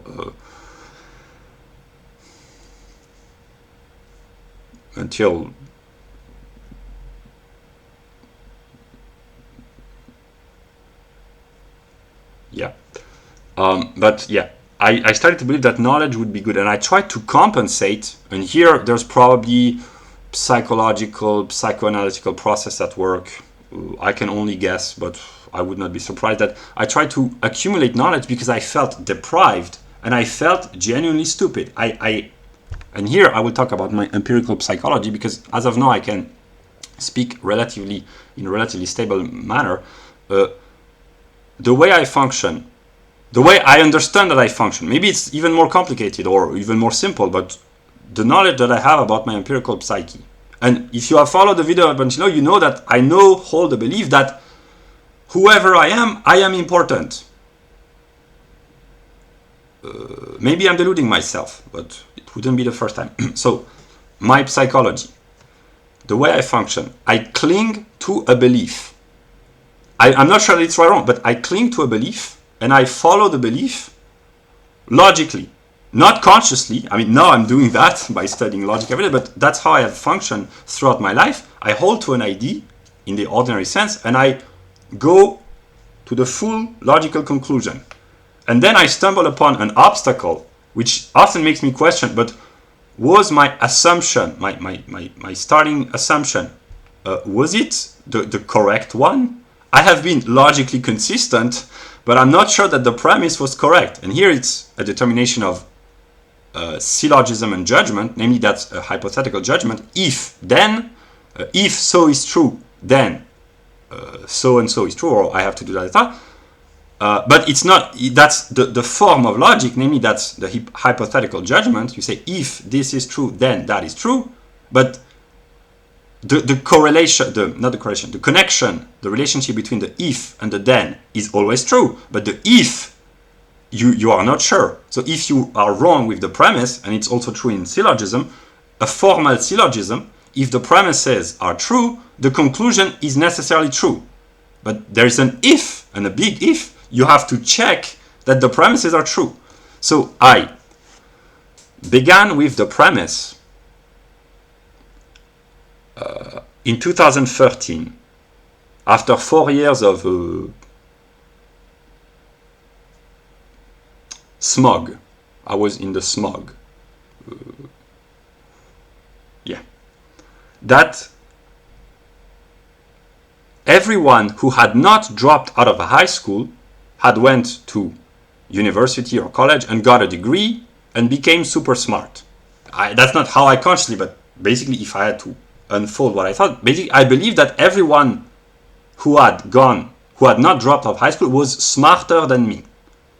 And I felt this as some sort of suffering because I wanted to achieve something, and my purpose back then was just to get a diploma. I just wanted to get a diploma to be socially accepted. I just wanted social recognition, and now with a little bit of more sociological knowledge, in the historical context of 21st century Western society, if you want to have recognition, you have to get a diploma. If I lived in a hunter-gatherer society, if I lived in some primitive tribe of Amazonia, if I lived in the Middle Ages, in a European aristocratic society, I would have done things differently. But in the context of modernity, in the 2010s, if you are a Westerner, if you want social recognition, you have to get a diploma. That's how things work. I didn't know consciously, but that's basic sociology. But I held to the belief that I had dropped out of high school, which had made me stupid, that others hadn't, which they had continued and they had become smart. And unconsciously, I had a competitive self.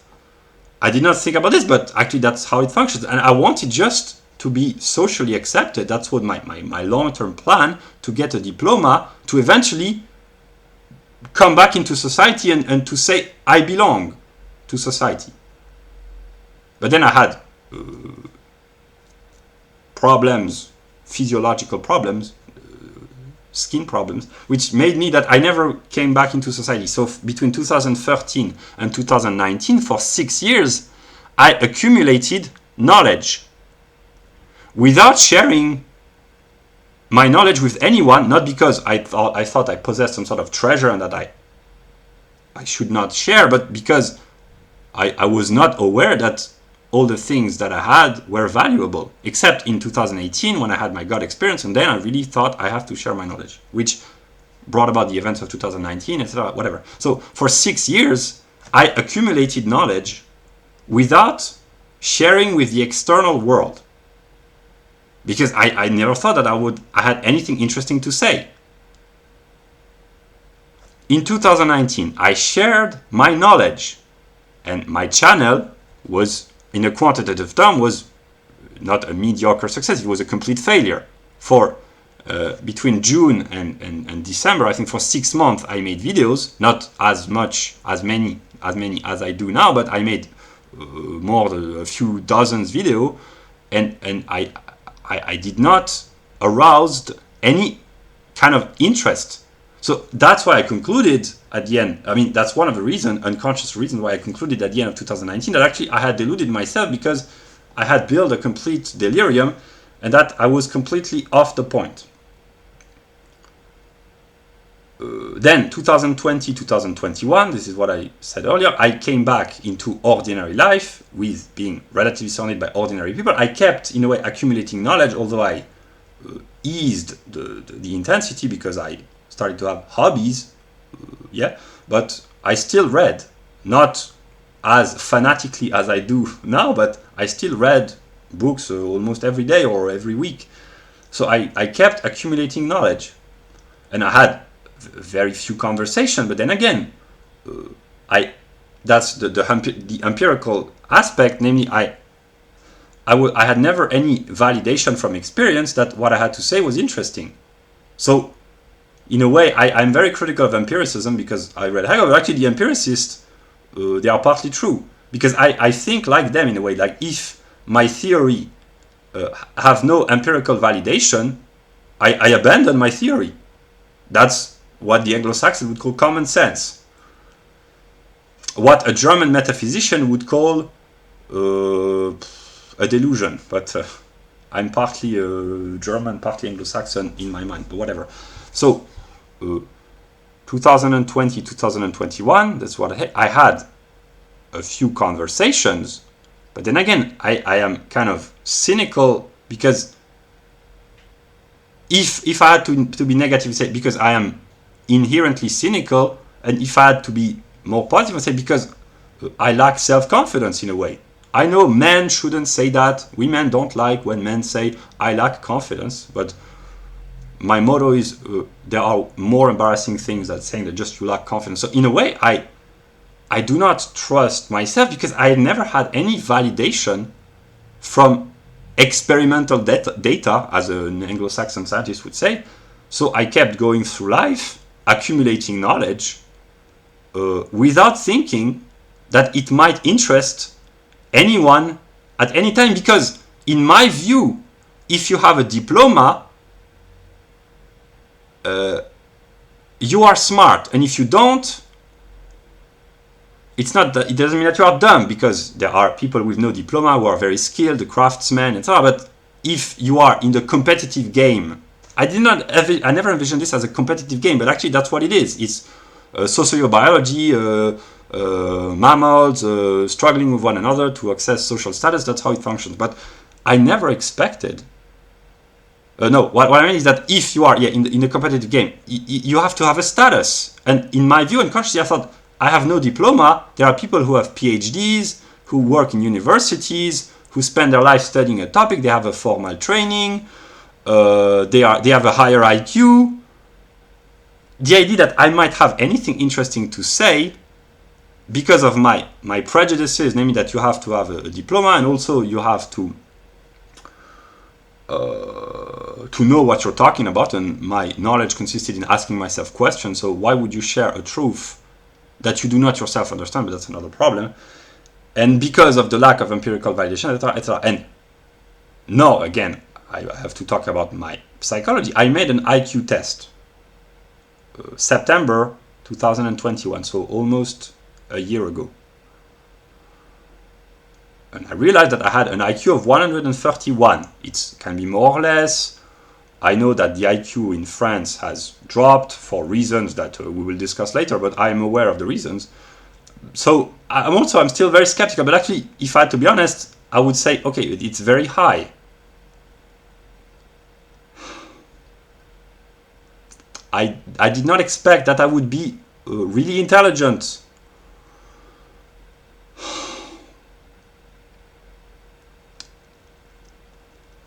And over the course of the past 5 months, I've made hundreds of videos. And on an empirical level, there have been moments when I genuinely ask myself, but is anyone interested or will ever be interested in what I have to say? Because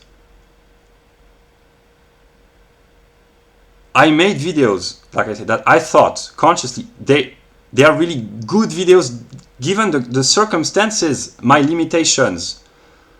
The videos where I comment Hegel in a serious, systematic way. I've really put a lot of work. If thinking you call this work, I have worked. It's not real work like blue-collar work, but it's intellectual work. If you call an intellectual work, I have worked to make this video. To make this video, I haven't worked. So this video, I will say it's garbage. I know it is garbage, but because I have not prepared and I'm talking randomly, and honestly, I don't like this. I would like my video to be structured and ordered, but if you have listened to what I've said, I have realized that I will try, as long as I publish video, I will try to put as much order, systematicity, rigor, classification as I can. In this video, I consciously did not plan to do this because I felt the need just to talk. I felt the need, I just had to talk. But what I want to say is, on a conscious level, if I am manipulating myself on a higher level or on a lower level, this is a process that I do not yet fully understand. But on a conscious level, I have tried many strategies to communicate. And I understood. I have tried to make jokes. I have tried to talk about sex. I have tried to... there have been videos, maybe a couple of videos where I kind of fake to be what I am. But there are videos, either it's really deception of very deceptive method. It's possible, but when I look anxious in my video, I really experience myself as being anxious. When I laugh, I really think that it's funny. Knowing when I laugh, no, I've learned about Hegel. I know that my laughter will come back at me to hit me in one way or another. So there have been moments when I say the videos where I laugh, they are embarrassing. I have not had the temptation to delete them, but I have felt resentment because I've said to myself, but there's no need to laugh because there are really serious things in existence which are really horrifying that I know about from an abstract standpoint, and I will regret having laughed. But also I knew when I published videos where I laugh that, and I will be true to myself, if you do not laugh while you can, you will regret not having laughed while you could, but also you will regret having laughed while you could. Here I will no. If I will reformulate, if you laugh while you can, when you are in a position where you are not in a mood to laugh anymore, you will think, if you are in a capability of thinking, you will think back and say, but I shouldn't have laughed while I could, because when you are in a position where there is no laughter, you regret having laughed. But also you can be in the opposite position, namely, now I'm in a position where things are really tough. I'm not in a mood to laugh because it's really serious and it's really traumatic and I suffer. But the laughter that you had when you thought you were in a position to laugh, you may say, okay, I might regret having laughed, but actually I don't, because if I hadn't laughed, life would have been just an endless suffering with no positive whatsoever, and that would be even more depressing and really. So there are the two positions. That's why being a Hegelian is very, very complex, because every thought you have triggers another thought, which is contradictory. That's what Hegel is all about. That's why I think about everything, not consciously, but every time I think about something, something else pops into my mind, because something and something else are in a conceptual unity. I could make lectures on logic, and I have, but people haven't watched them, and I don't blame people. I blame myself, because I know that I haven't used the proper method. So, yeah, what I'm about to say is that I made videos where I genuinely thought on a conscious level that they were as good as it could get given the limitations. I tried consciously over the past few months to establish a reputation as a serious, not scholar, the idea that I might become a scholar is ludicrous, but a serious thinker, as serious as it can get with someone who has no education, formal, I mean, and a limited IQ, because I know that scholars in philosophy, they have IQs in the 150s, 160s, and in this sense, compared to them, I'm a complete idiot. I have an IQ of 131 broadly. In comparison with a philosophical scholar, I am an idiot from a quantitative determination of IQ. That's how things are. And I know that among humans, masculine male humans, there is a competitive game to assert your status. I know how it works. So I have been trying to make videos where I try to be as rigorous and serious as possible. Not all of my videos, but some of my videos. And if people watch them eventually, they will notice which videos these are. Those who are really structured, where I try to be as coherent, rigorous, logical as possible. I put effort into these videos because I have been in a struggle against myself to try to make people understand that I can say interesting things on an intellectual level. But here comes the empirical part, is that I have had no recognition. And I don't blame people, I blame myself, because I understand Hegel. Whatever you blame on others, you blame on yourself. So now I understand. But I have had the belief, which I no longer have, but in some moments of doubt, that if my videos are a failure, it's because the people who watch them, or the people who do not watch them, but who I thought would watch them, they think that I am not rigorous enough intellectually. So I try to focus everything on the intellectual aspect to make sure that people will notice that I have something interesting to say on an intellectual level. That's the belief that I had. And the belief that I had is that my role was simply to comment Hegel. That's all I had to do. To comment Hegel in a strictly impersonal level, to be a boring scholar. That's what I tried to do. Then I thought, okay, I think about cultural Hegelianism, I have to add pop culture to mix the two. That's why in many of my videos I put links to songs to try to illustrate. But it has failed, and I understand now why it has failed, because I have been trying to be someone else. The reason why I held the belief that I had to be someone else is what Hegel says, the individual is kind of irrelevant. That's at the end of the preface of the Phenomenology. I have come to believe that it is not true. I'm not saying that my individual self is good, because I know that I have really negative aspects. I know that. But I'm starting to realize that actually I am important. And the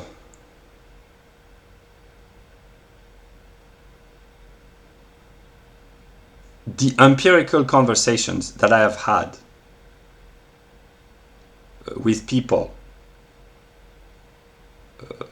over the past few months in my ordinary life, I have made serious intellectual mistakes, which I will pay the price. Others will also, but eventually I will pay the price for my own mistakes. But the belief that I held, and here it's connected to the idea that the way I function, I cling to a belief and I follow the conclusion.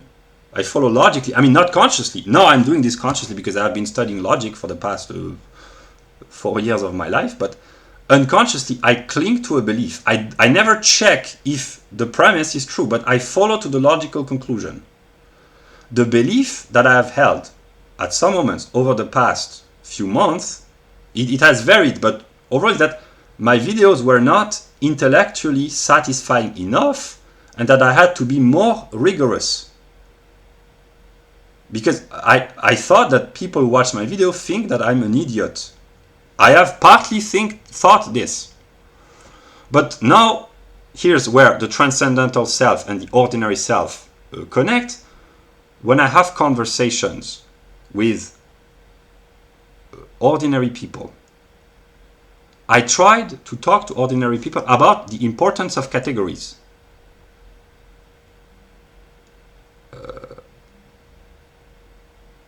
And there has been some sort of how do you call this, a problem for me, because I have talked for a few minutes with them and I had the feeling that it was boring for them, that I was annoying them, not in a negative sense, but annoying like I don't know, I do not have the sufficient vocabulary, English vocabulary, a mixture between embarrassing and annoying. It's not embarrassing like in a shameful way, it's not annoying in a really negative sense, it's kind of a disturbing, like polite disturbance, like I listen to you talk because of politeness, but actually you are bothering. That's what they probably think. That's what I think that they thought, that I was bothering them with me talking about my categories and my logic and my system, etc. Because I project onto others thought. I say, okay, they listen to me because they are polite, but actually the way they look at me, etc., they think that I am embarrassing them and that I'm some sort of a freak. I mean, there are various kinds of freaks, but an intellectual freak, a complete lunatic in the sense of a cuckoo, in English, a cuckoo.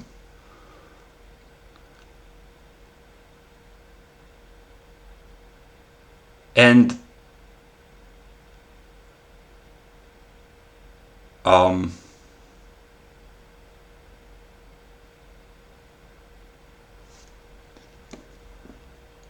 I had an experience where I talked for broadly 5 minutes to a person that I don't know empirically, but I just talked to a person for 5 minutes. I tried to explain what I am working on, I mean the system of Hegel, trying to make the system of Hegel intelligible, and I tried to express in 5 minutes, maybe it was 8 minutes, or maybe it was more than 5 minutes, but basically that's a way of talking, a few minutes, what the philosophy of Hegel is about. I tried to make this as simple as possible on a scale from 0 to 100. When I have some of my thoughts, if I had to quantify, it's not a proper way of talking, but some of my thoughts, they are on a level 10 million in terms of thought about existence, philosophy, like it's on a transcendental level. If I had to quantify in a gradual scale, it would be 10 million. But if we come back down to Earth and remain in the human sphere between 0 and 100, I tried to explain in level 5, like really basic, a person who was probably middle class, intelligent in terms of quantitative determinations. I know that you can be quantitatively intelligent and completely dumb. That's what is called an autist in the negative sense. I'm not talking about clinical autist. I'm talking about autistic people. Like they are very smart, but actually they are so smart that they are completely stupid. And there are people who are quantitatively limited with a low IQ, but who are intelligent because they know how to run their life. They know how to keep a job, to take care of their wife and their children, to be a member of a community. So they may have a low IQ, and you might call them dumb from a quantitative standpoint, but actually they are smart because they know how to adapt to their environment, and they become adapted to social life. So in a way, they may not be quantitatively intelligent, but they are socially intelligent. I know about the various distinctions. Yeah. So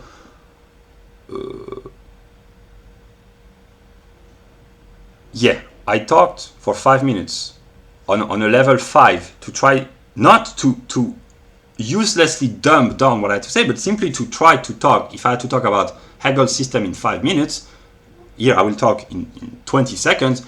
The process of being through a process of unfolding, trying to solve the contradiction, develops itself.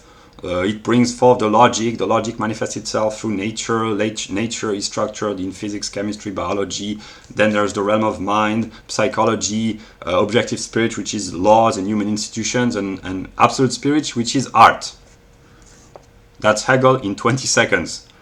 In 5 minutes, it's a lot more rigorous, and I try to balance between intelligibility, accessibility, rigor, interest, etc. And I experienced this on a psychological level, like I am causing embarrassment, not in a sense of shame, but disturbing, like when you are with an ordinary person, like someone talks to you, say, okay, I listen to you because politeness, but actually you're kind of boring. I will listen to you for 5 minutes, 10 minutes, but then please let me alone. That's on an empirical level what happens. That's what I experienced. I thought, okay, I am disturbing this person, although I am talking about what I think is the process of God. And eventually, if God is important, people should be interested in not my view, but the view. Here I have the projection that maybe that's what I had. Maybe what I say is completely irrelevant, but Hegel, he's a German metaphysician. He knows what he's talking about, and I'm trying to make his philosophy intelligible. So maybe what I say is completely stupid and irrelevant, but at least trust Hegel. And I tried. I was in a mindset of my mission is to try to make Hegel intelligible, which I still do, but I have understood that it's not by trying to be Hegel that I will make Hegel intelligible. It's just by being me, and if I am just me, maybe people will understand Hegel. But here I have a serious psychological problem, namely that I have this belief, a part of me, that language is ontologically tainted. I have held this belief. It doesn't come out of nowhere. It comes from the writings of Hegel, because basically that's what Hegel says. He uses a way of talking that language is ontologically tainted. It's improper. It's not pure. It's degraded in a way. It's not degraded. You can write beautiful things with language. You can write love songs. You can write poetry. Language can be beautiful.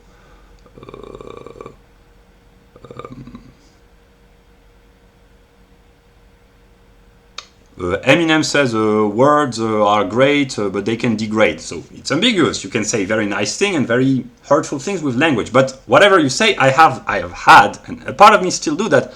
Whatever language is, it's tainted, and that if I could, and obviously I can't, I have tried, but I have failed, I would speak in purely logical terms. I would express the science of logic. But it's in the science of logic that just to recite by heart, mechanistically, that's not how it works. You have to be able to understand, to reproduce if it is really true. And from now, I cannot, because it's not, here it's the simplified version. I have the more complex, the great logic and the shorter logic. Here, the shorter logic, for reasons that I may explain someday, but I won't now. I only read the shorter logic, because that's a long story, but whatever. What I want to say is,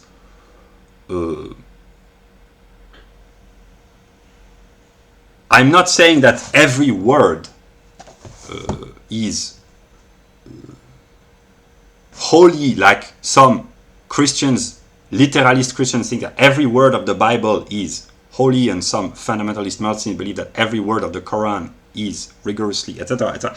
Maybe at some level it is, but in this sense, I'm not sure that it's clear, but basically I'm just a religious person whose holy book is books are the works of Hegel. In a sense, I'm just an ordinary religious person. The difference between me and the Christian or the Muslim or the Jew is that they read the Bible, the Torah, or the Quran. I read Hegel. Yeah, but Hegel contains all other books, because Hegel talks about being, and books are, they are books, and whatever is contained within being. So eventually Hegel talks about all other books. That's why I don't read methodically and systematically the Bible, the Quran, the Torah, or any other book. I read just Hegel because the books of Hegel contain all other books, virtually, one might say, and then in a wirklich way, but whatever. Yeah, so I'm not saying that every word, every sentence, every small, how do you call this? Whatever, every point has to be rigorously respected in a sense of it cannot be changed, because Hegel himself changed his own works. The science of logic has been rewritten, so it has been changed. So even if it is the mind of God and the word of God in its purest form, even God or even Hegel can change the word of God, which kind of gives me hope, because it leaves a little bit of room to escape from rigorous strict determinism. Like if even Hegel had the courage to change his own words, his own word, not words, his own word, then maybe it leaves a little bit of hope.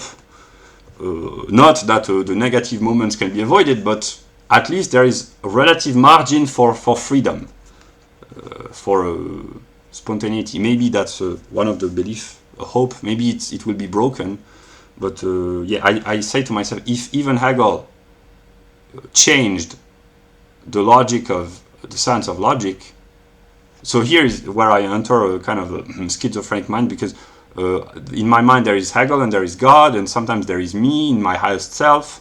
So I imagine that that Hegel is trying to modify God.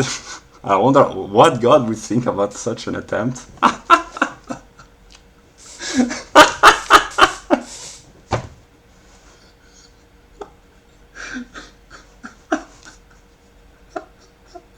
I can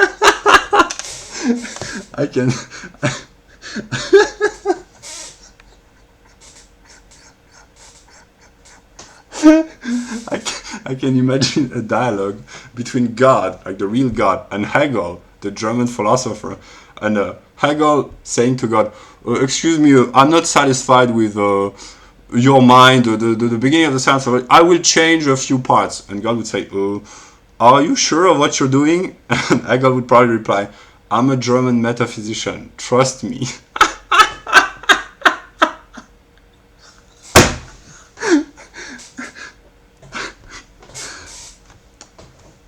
I took the decision a month ago to publish my videos. Some of the videos when I consciously decide, but actually it's all of my videos.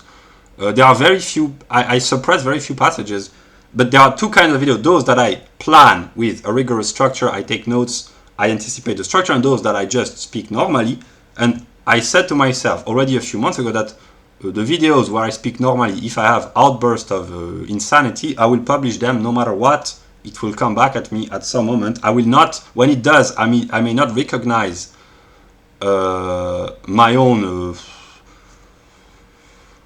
but at the highest metaphysical level, I know that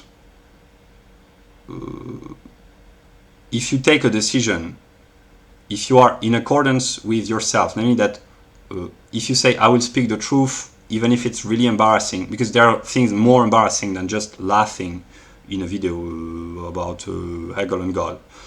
If you are in agreement with the metaphysical principle on the highest level, I'm not saying that it's easy to respect this thing, but if you are in accordance with the law, whatever comes back at you, you may suffer, but at the highest level you will find peace, because you have acted according to the law. I'm not saying that it's easy, but that's what I have done in some of my videos. So yeah, I will publish even the outburst of insanity, because that's part of what I am. And the purpose of this video, which is now 2 hours and 40 minutes long, is that from now on, and as long as I publish video, I will just be myself.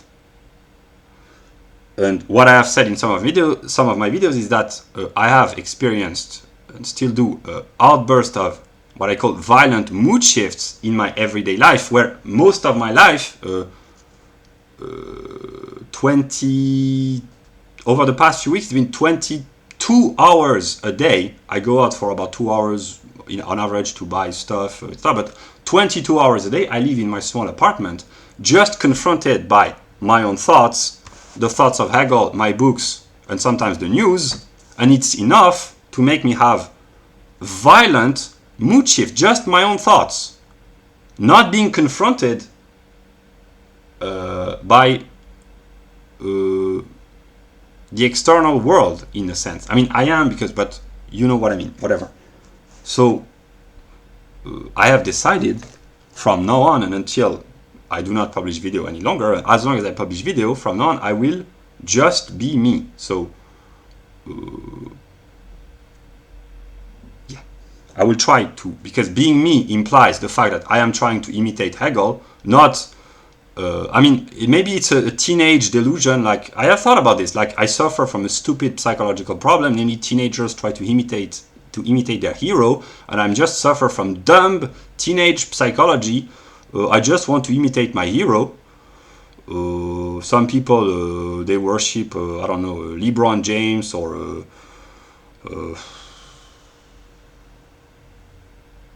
I don't know who's a youth hero, Donald Trump, or Batman, or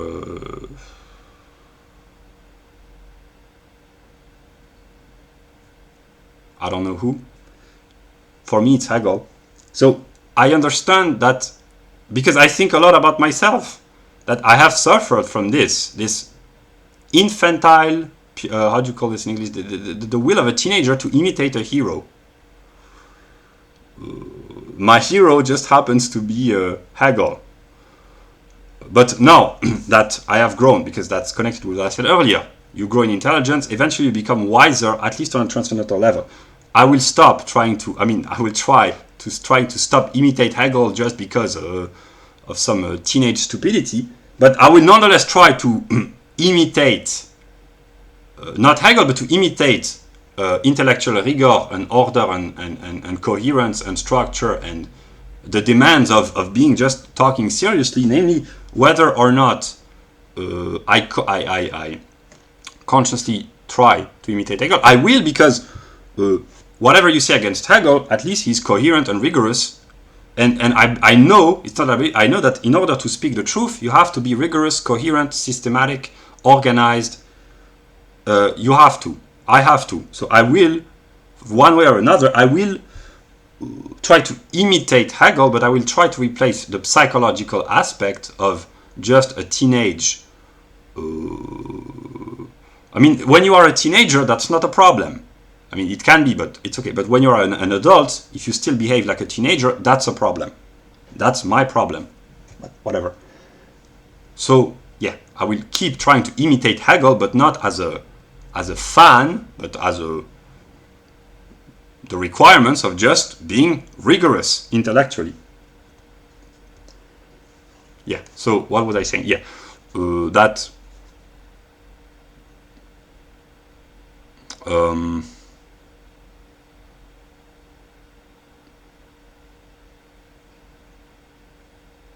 yeah, I don't know, maybe, yeah. So,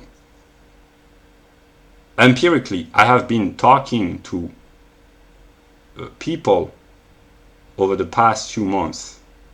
Not a lot, because I spend most of my days trying to organize and structure my thoughts to spread my message eventually.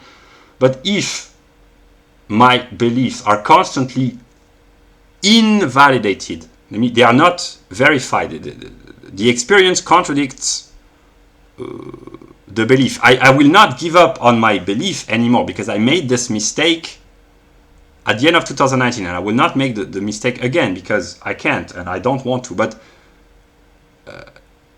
I check the premise when I'm confronted by an obstacle which is persistent. I check the premise, because the way I function is, I believe that I understand myself enough to know that I cling to a belief and I follow the logical conclusion, not consciously, but actually that's what I do. That's what in ordinary psychology you call being stubborn. When you are stubborn, you have an idea and that's what Einstein in his famous quote calls being insane. When you are insane, you do the same thing every time and you expect a different result. And I tried to cure my own insanity. So the belief that I had was my videos are not intellectually good enough. People think that I'm not worthy of their time or attention because what I say is not good enough intellectually. That's what I believed. But my empirical experience of the world has led me to believe that actually maybe it's the opposite. Maybe what I say is actually way too complicated for the ordinary person. And here, there are various selves in me. There is partly an arrogant self, but also a kind of a wise self who says, but I know myself as an empirical individual to be an idiot on many topics. Up until a few weeks ago, I didn't know how to make a washing machine. I don't know how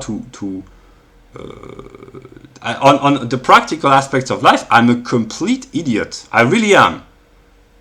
I mean, I could become smart if I entered into a training program. I could learn most things, simple things, I mean, but I am completely dumb, which I will pay the price of my own stupidity, which is a problem for me. But on many aspects, I am completely dumb.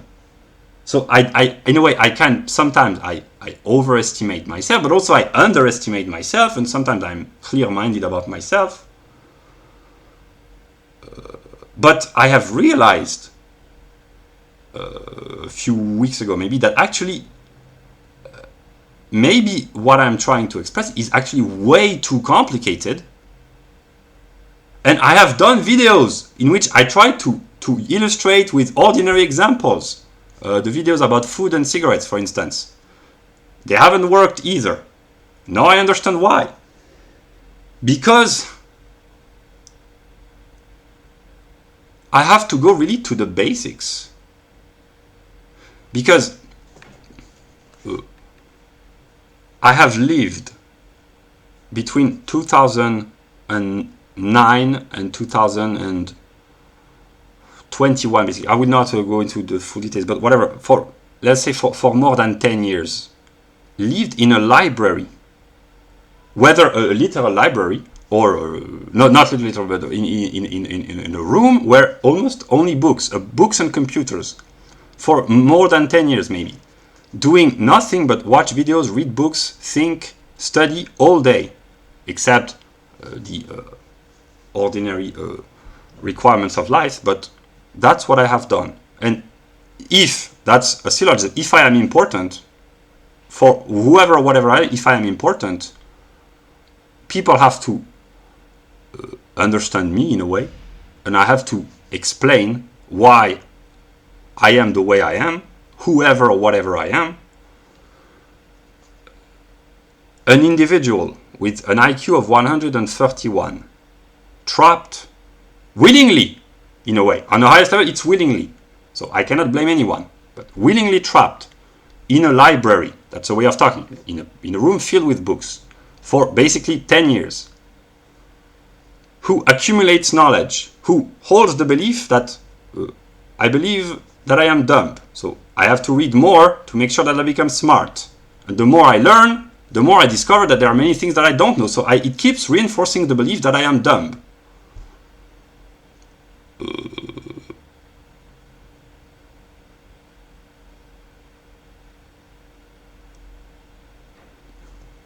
But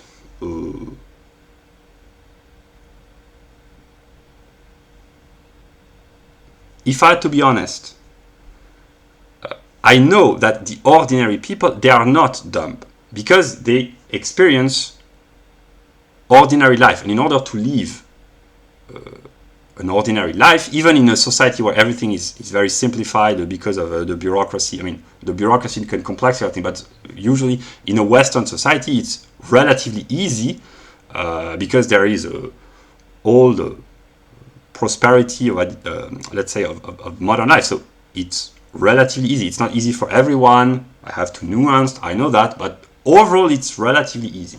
But even if it's easy, it's still difficult because you have obligations, you have to hold a job, take care of your family, you have to pay your bills, your taxes. I mean, it's relatively easy, but the easiness is not without its own complexity. So if I had to be honest, I know that even people who have a low IQ, they are not dumb. They lack knowledge, theoretical knowledge, but they do not lack practical knowledge. They know how to live their lives in order to be adapted to their environment. That's a sign of intelligence in Darwinian evolution. I do not really believe in Darwinian evolution, but that's a way of interpreting reality. So, if I'm honest, I know that even people with low IQs, most of them, they are not dumb. They are smart because they know how to live a life, but they lack knowledge. But what I've been trying to say now for almost 3 hours is that knowledge, and here it's probably a logical determination of measure, namely you can change the measure up to a certain extent, which is the limit of the measure, but once you cross the limit, an excess of knowledge can turn you into an idiot. That's probably logically determined. I know enough about Hegel logic to understand that. So what I want to say is that I am starting to realize on a conscious level, I will repeat here because I think it's one, maybe there's a superconscious and a subconscious which are trying to manipulate me, but on a conscious level, I have realized that actually I am way smarter than what I consciously believed. While also knowing that on some aspects I am really dumb. If it's a manipulation, it's very highly skilled manipulation. If it's not, then I have aspects of me which are really stupid. And I will pay the price for my stupidity. I know that. I am smart enough to understand that. What I want to say is that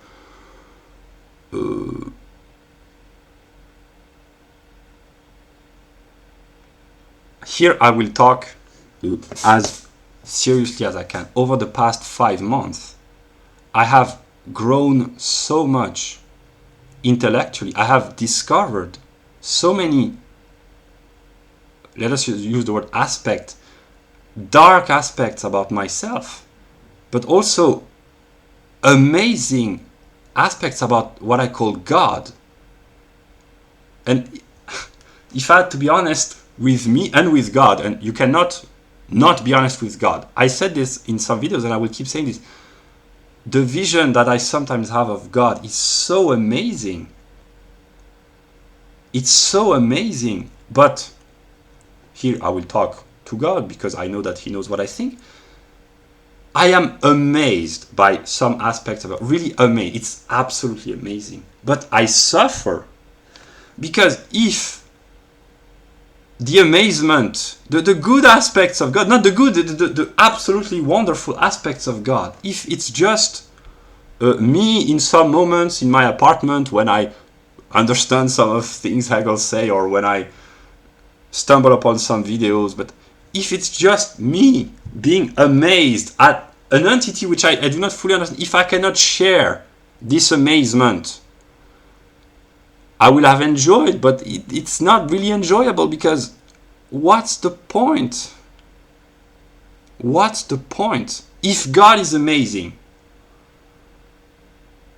if I had to be honest, I would say that there are aspects of God which are absolutely amazing. But if I cannot share this amazement, what's the point? But then I think the price to pay, I know the price to pay to share something, not out of selfishness. I mean, it's painful in the sense that sometimes you are selfish and you don't want to share. So in the sense, it's difficult to share when you are selfish, but it's also difficult to share when you are altruistic. I mean, altruistic in a Hegelian sense, namely that you find satisfaction in the other because you find satisfaction in yourself for associating the joy of the other with the idea of yourself. That's a mixture of Spinoza and Hegel, basically. The price to pay is so heavy that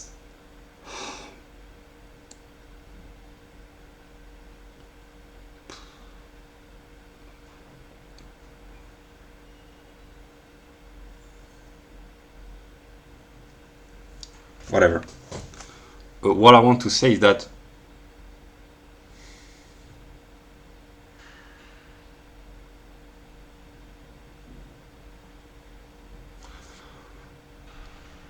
if I am worthless, and Hegel told me that I am worthless, and if I really am worthless, Hegel will have told the truth. But if I am not worthless, and if Hegel made me believe that I was,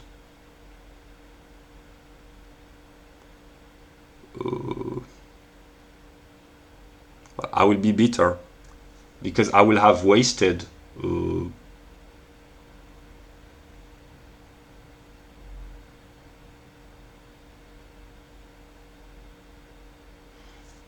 parts of my life, I guess, because here I will talk as honestly as I can.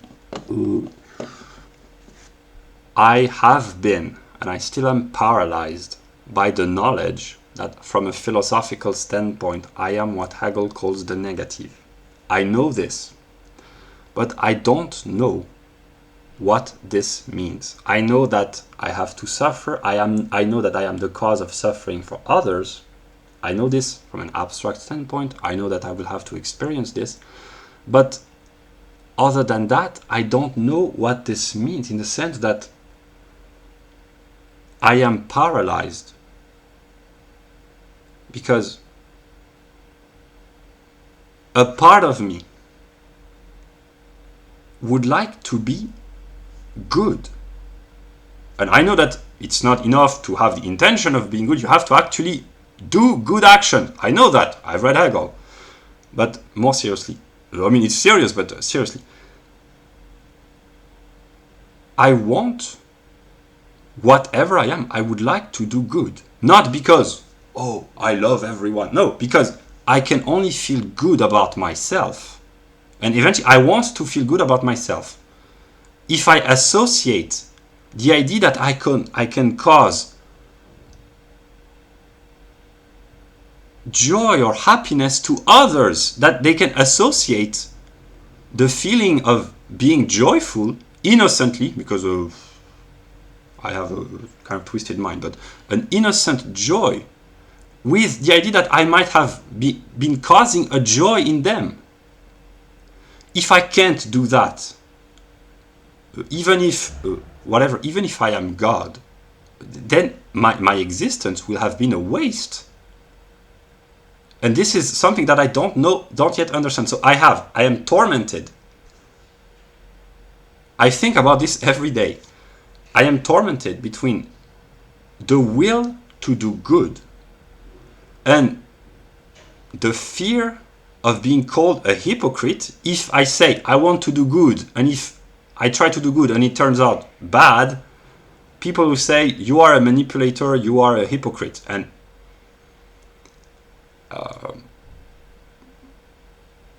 because I have manipulated myself unconsciously at such high level of scheming that I am very cynical, I am very cautious, like it's called paranoia.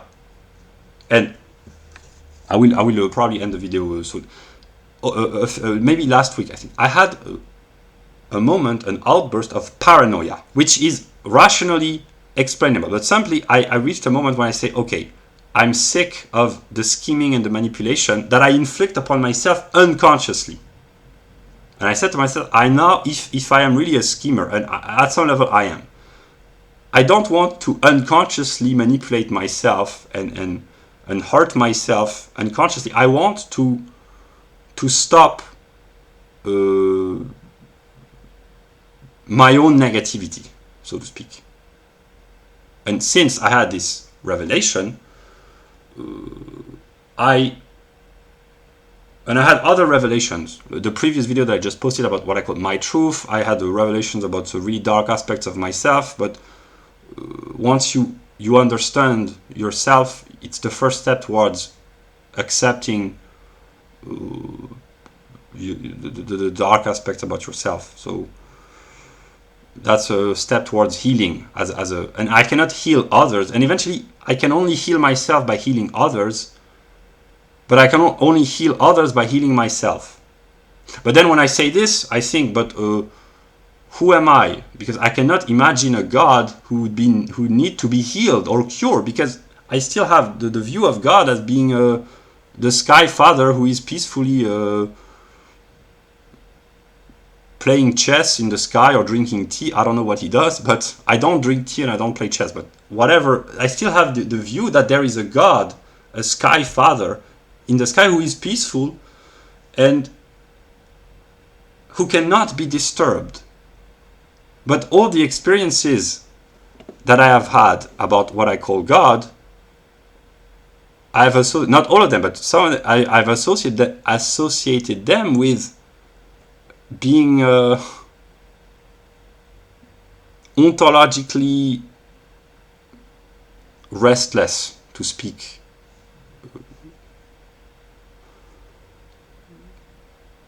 Tormented is another way of saying. A part of me refuses to admit that God might be tormented. I cannot imagine a God who would suffer torment. Only a human or the devil would. For a human this would be unfair, for the devil this would be fair, but I cannot imagine that God could suffer. That's why I still do not really understand what God is. In spite of all my intellectual wanderings, I still delude myself about God.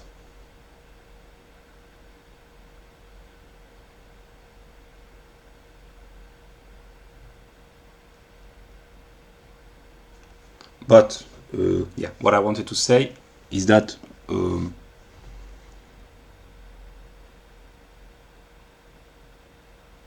yeah,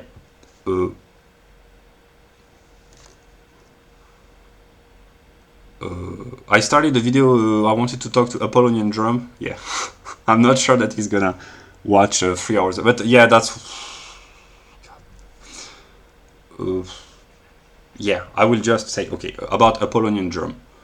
When I restarted this channel, end of February 2022, my purpose, my aim, my plan, my goal was to talk to Apollonian Germ, because I believed, that's again, the logic of I cling to a belief and I follow the logical conclusion until I change my belief. Or maybe this time I won't. My belief was that the only person who can understand me is Apollonian Germ, and I have to talk to him. But then over the course of maybe I will never talk to him. I still believe that eventually he will watch my video. I know he has, but that he will really watch and take the time to reflect and say, okay, maybe this guy has something interesting to say. But my purpose is not to say interesting things, but this is part of the process, that during the process I forgot what was my initial intention. But my purpose was simply I wanted Apollonian Germ to watch my videos, because I thought that he was the only person, given the circumstances, that could understand me. And then later I developed the idea that you want to be understood. That's typically a psychological trick. That's what the women would say, oh, I want to be understood. And what I want to say is that I have traveled so much over the past 5 months that in my highest moments, I just have one wish, one will. It's just to rest in peace. Rest in peace means to die. I do not say I want to die. I have to eventually. We all have to die eventually. But it's not in the sense that I have to die. Although I have also thought about this. But I just want to find ontological stability, ontological peace. This is the ultimate purpose. And everything is subordinated. And I have built a hypothesis in my mind saying that I can only find peace if everyone, everywhere, is at peace with himself, with others, with the world, with God, with being, with everything. I don't know if it's true. That's how I envision things. But I'm still in a moment of relative clarity. What I want at the highest level, whoever I am. And maybe I do not deserve to get what I want. Maybe I can't. I don't know. But what I want. And here is connected with the purpose of this video. Let me just say that from now on I will talk as me, whoever or whatever I am. In logical terms, I know that I am what Hegel calls the absolute ID. But it's one thing. You say one thing, something is something else. But here I will not delve into speculative logic. But it's, in an ordinary language, to know, okay, from a logical standpoint, I am what Hegel calls the absolute ID. How come there is a German philosopher of officially the 19th century who knows about me who lives in the 21st century? How is that possible? I don't know yet. Maybe I will never know. But I know that I am what Hegel calls the absolute ID. And also the negative and reason. I know this abstractly, but I still struggle and fail to understand the implications.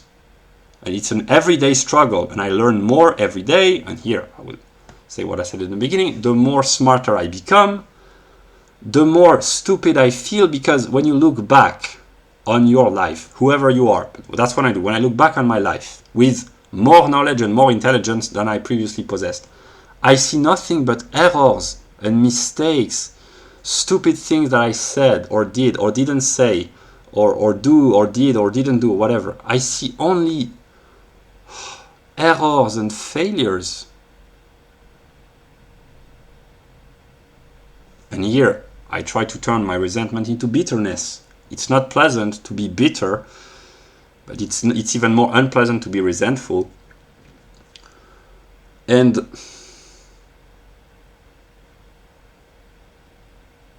yeah.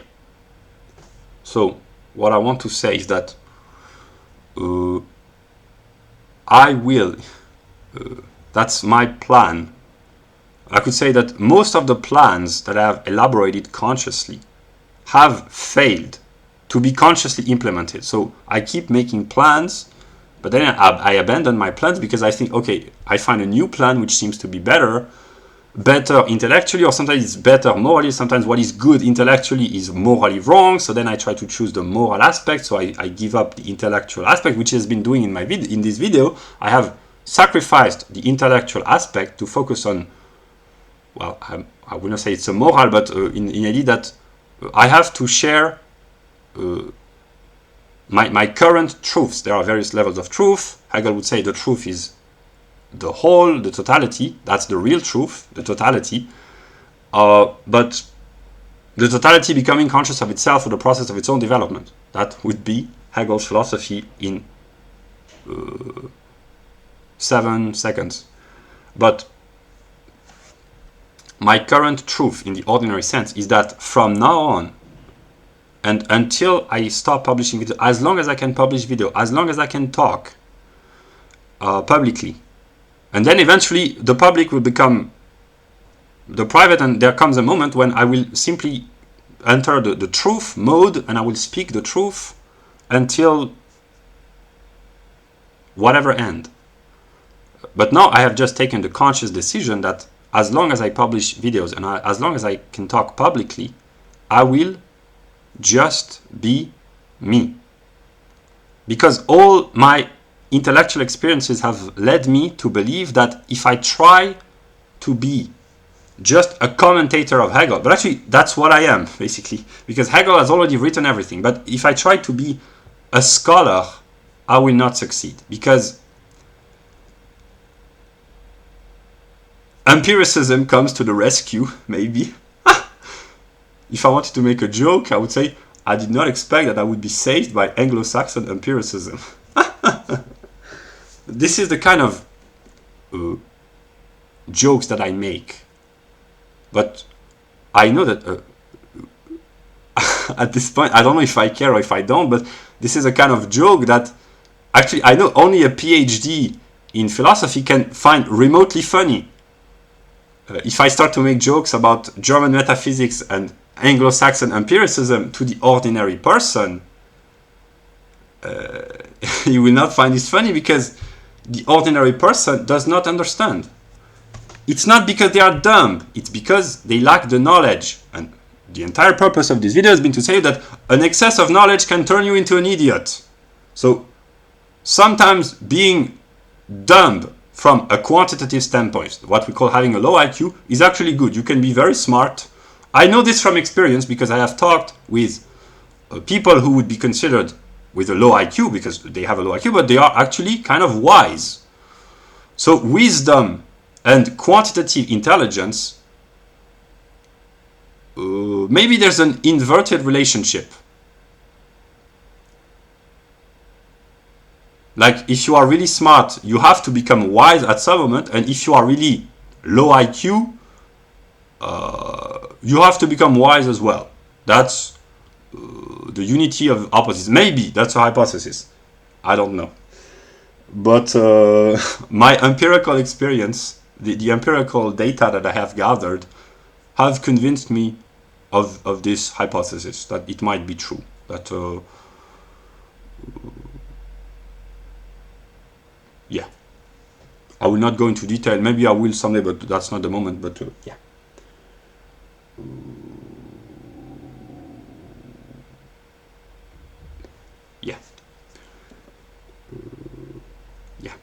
That's also, I will use this as an opportunity that in the future I might have a problem with really intelligent people because I have a problem with myself, and I am discovering that although I may sound completely dumb sometimes and even act completely dumb, actually I may be very smart. And if I have a problem with myself, and if I associate the idea of myself with the idea of being very intelligent, I might have a problem with people who are very intelligent. And I hope that the very intelligent people, if they somehow watch this video or some of my videos, they will understand. They will be intelligent enough to understand that whatever I reproach or accuse the others of doing, they can accuse me back. So if I say, if I criticize intelligent people for being arrogant or stupid because of their intelligence, they will say, you are arrogant, you are stupid. And because, here I laugh. At the moment, I will no longer laugh, but on a transcendental level, I know that they will be right. And if I had to conclude the entire purpose of most of my videos, if I had to summarize, it's not what I have said in most of it, it's what I can say now, is that the philosophy of Hegel. Here I talk to Apollonian Germ. I don't know if he will watch this or when or whatever, but if I had to use a normal example, imagine the speed of light multiplied by the speed of light. I don't know how you say this in English, but it's speed of light square speed of light. I mean, it's not square, but it's in mathematics, in an equation that you multiply the speed of light by itself. I believe that at the highest level, this is the speed at which God thinks. Maybe it's even faster. I don't know. Here I laugh, but actually there are aspects of what I call the mind of God where the level of thinking is so complex, it goes so fast, it's so mind-blowingly complex that I just ask myself this very stupid question, but what is God? This is so ludicrously complex. I cannot help but laugh because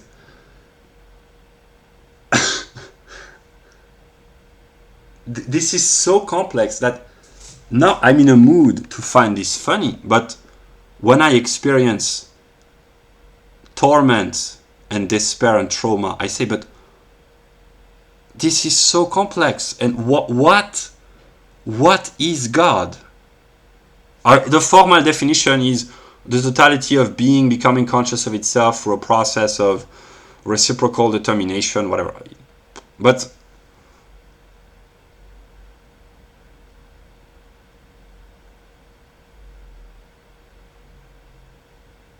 the naive question is, how can the world emerge out of the mind of God and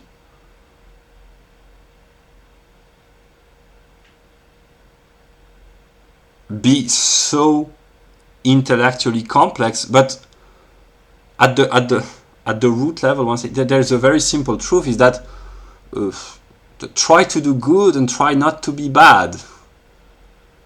And if you do good, maybe you will be rewarded, I don't know, but if you do bad, you will be punished.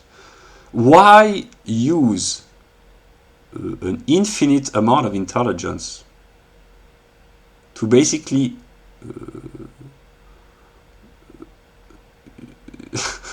I laugh, but actually I don't understand. Why use so much complexity to express a truth that a simple-minded person or a child or why? I don't know.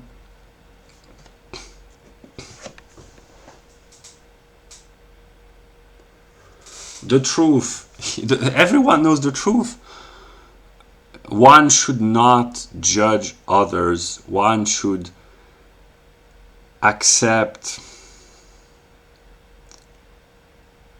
try to accept the negative aspects of the others, of existence. It's really the highest truth, but first, it's easier said than done. And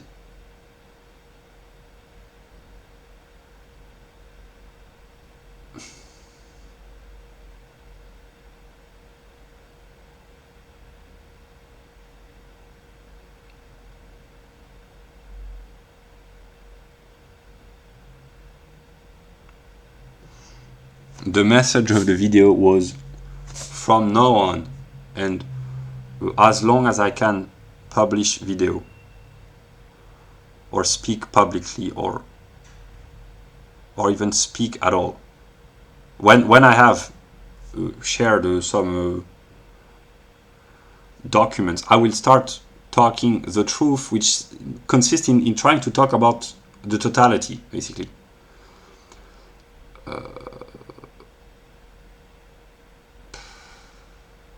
I will just say that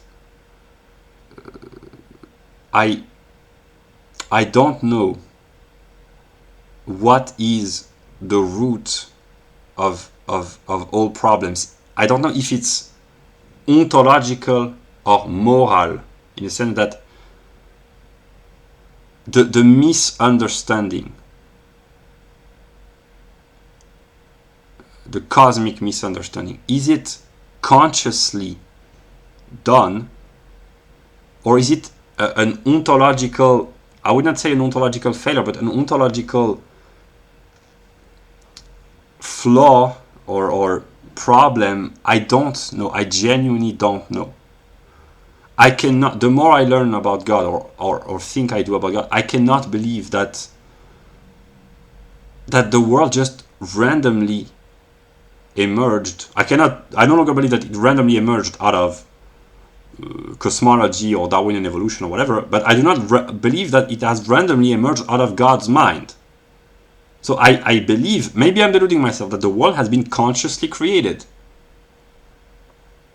So all the problems, the misunderstandings, they are consciously willed by God, which, if I identify with God, they are consciously willed by me at my highest level. But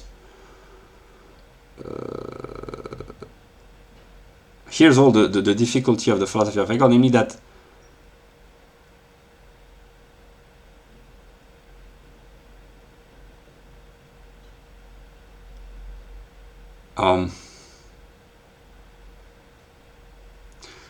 God is trying to solve contradictions.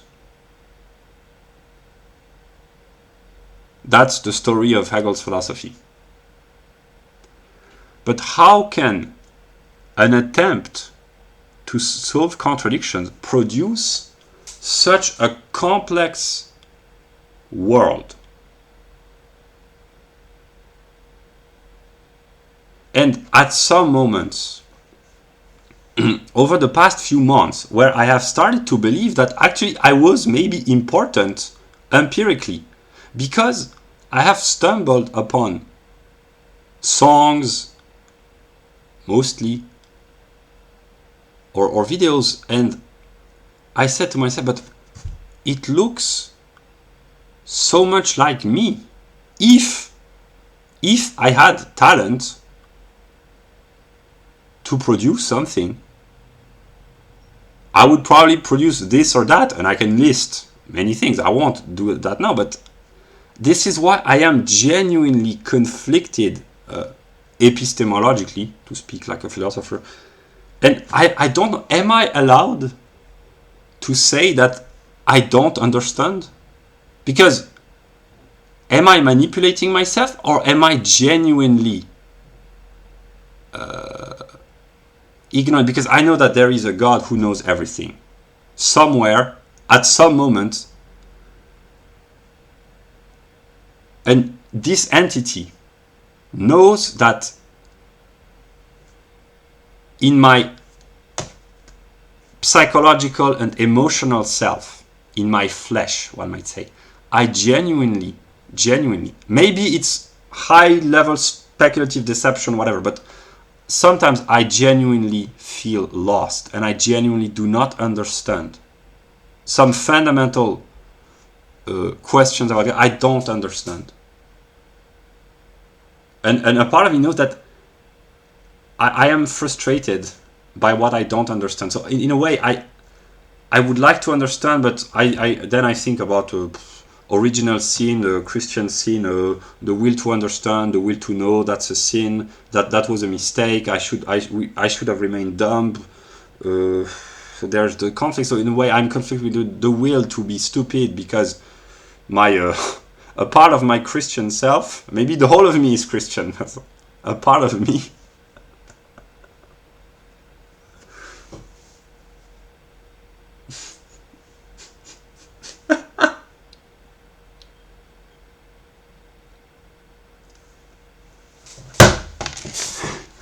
This may be a comical joke. I did not plan to make this joke, but maybe if the circumstances enable this, maybe this will be a comical joke some moment. I don't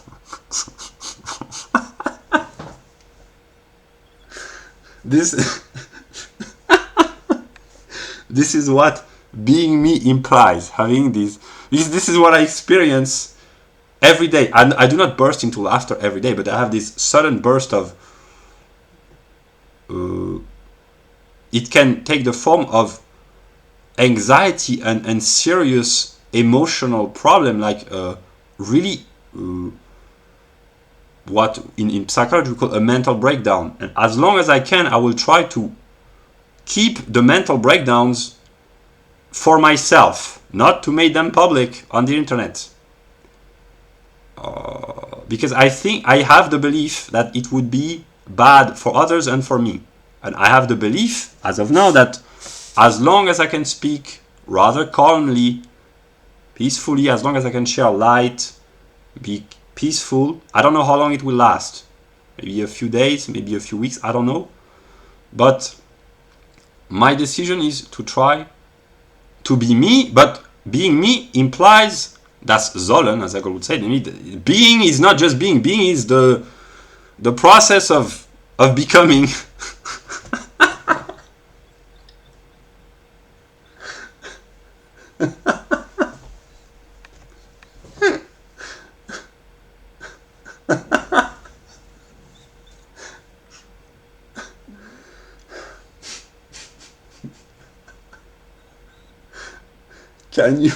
Can you understand that I suffer? Because these kind of jokes, which are highly speculative jokes, I know that they are comical, but I believe that there is only me, God, and Hegel who can understand these jokes.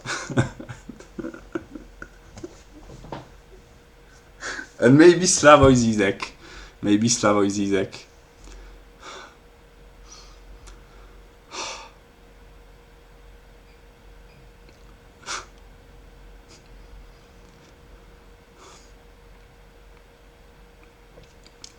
if I cannot share the good aspects of God with others, I'm afraid that this might be worthless. And I'm not sure that I can because the negative and the whatever. Yeah. So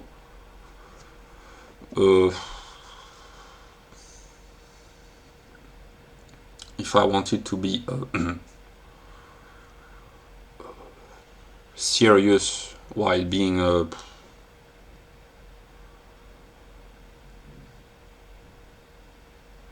light, in a sense of heavy versus light, not light versus dark, but heavy versus light, I would say my life has been full of completely ludicrous ideas.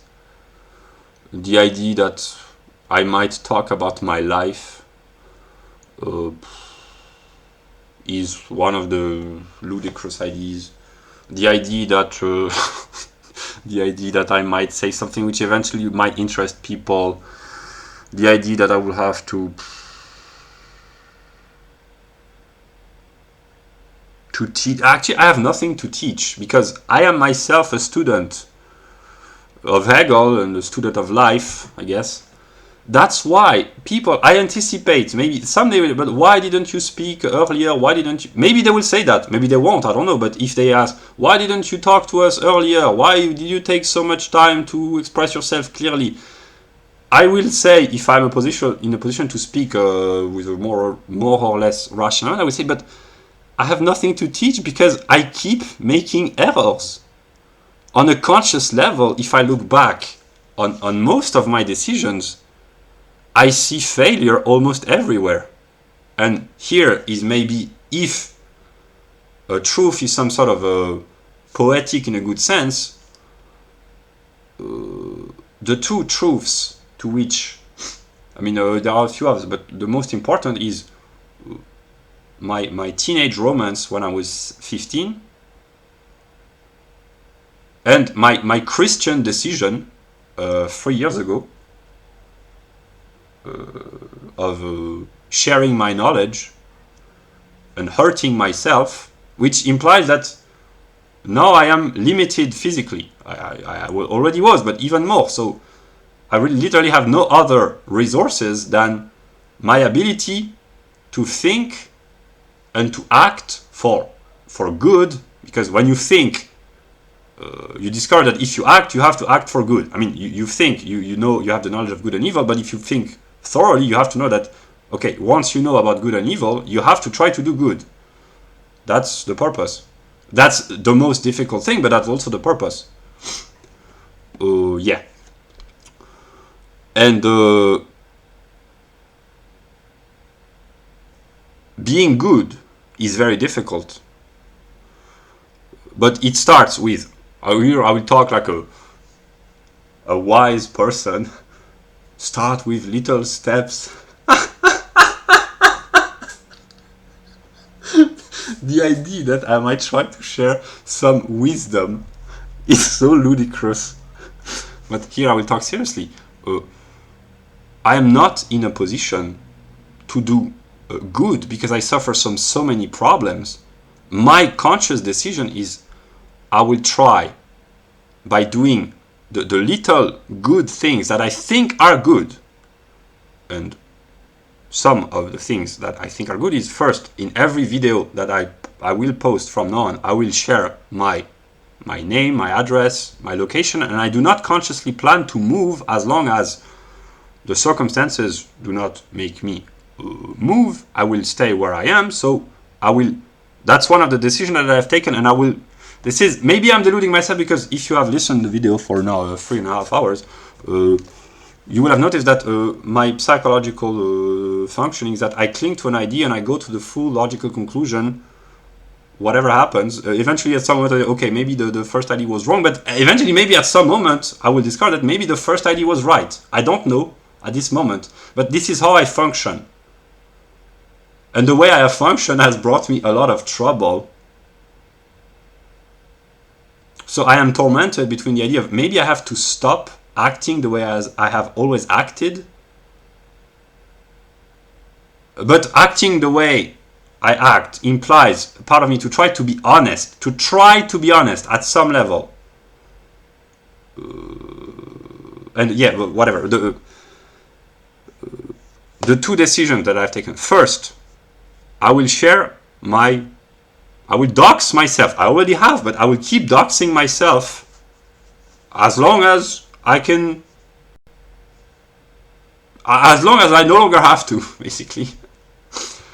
That's the first. The second is, from now on, I will just be me. Because I have the belief that whatever I am important. I know the story, the singular, I know. But I had the belief that the singular had to be dealt with, but that it was irrelevant. Now I have the belief that eventually the singular has to be dealt with, but it is important nonetheless. That's a change.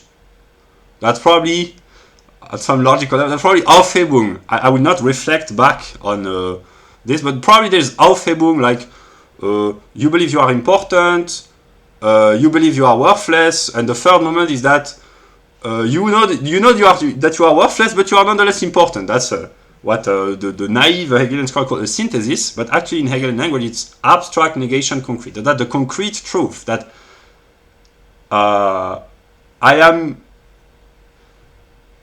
am important, but also not important. So I am. I understand myself enough to.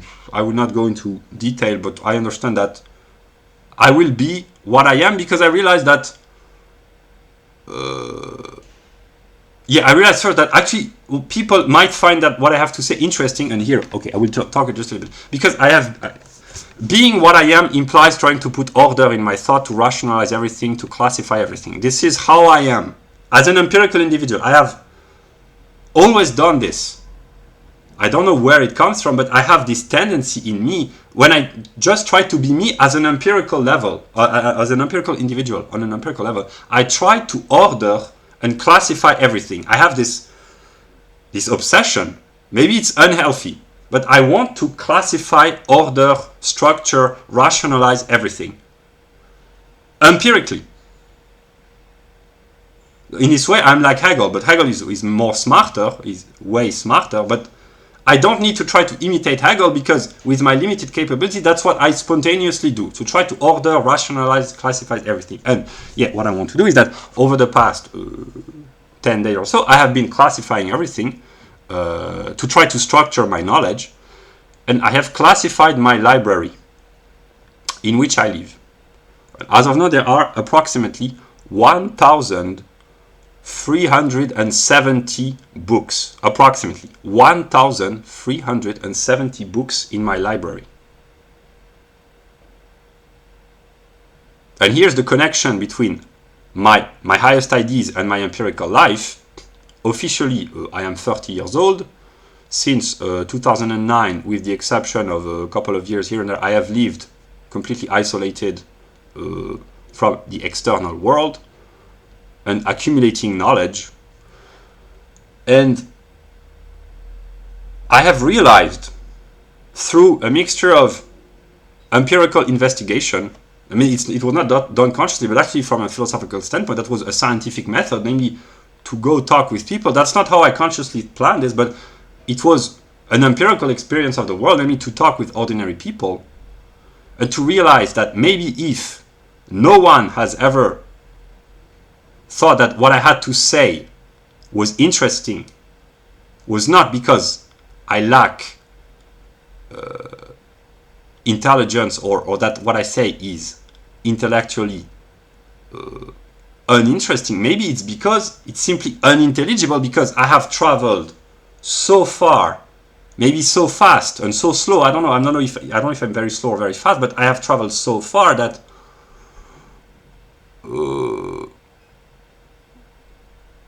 here is kind of the mixture between either I'm manipulating myself really or I'm completely dumb, but I've just realized, like I already knew this, but it's not ordinary for a person at the age of 30 to have almost 1,400 books.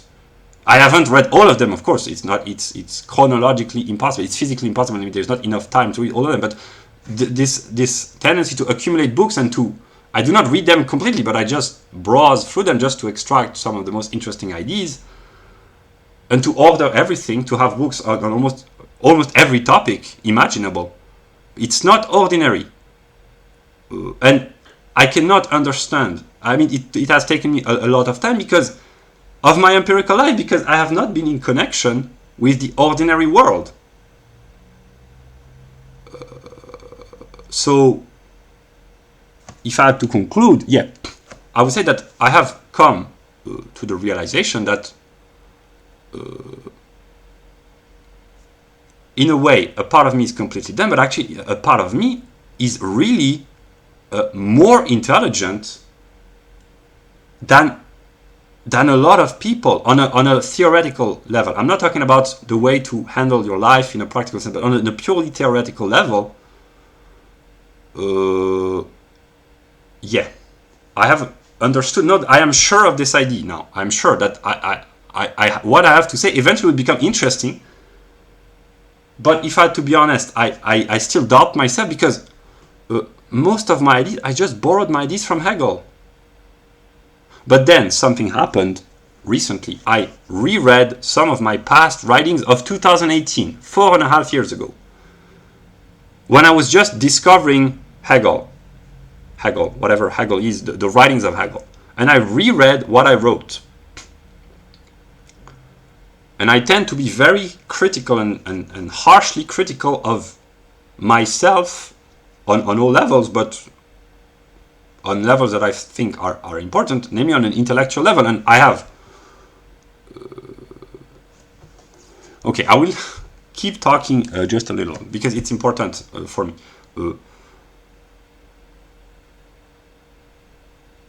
After my God experience of 2018, so almost 4 years ago, I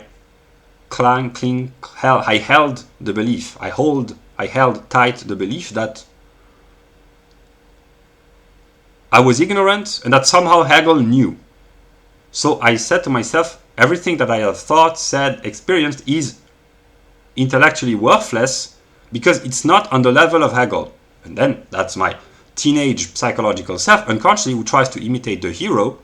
I tried to imitate Hegel, and I concluded that the writings of Hegel are so great on a strictly intellectual standpoint. Then there's the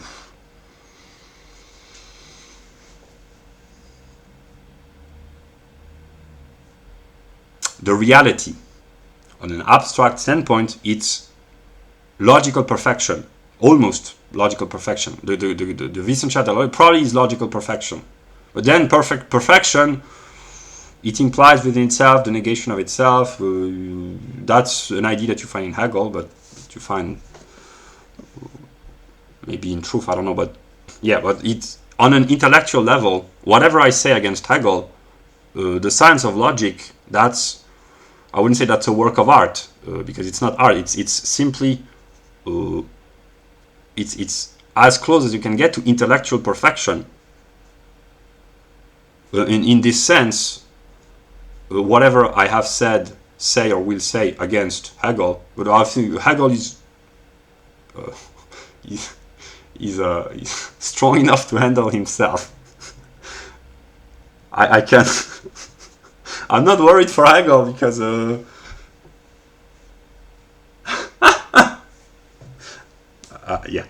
what I want to say is that whatever I say against Hegel is an intellectual genius.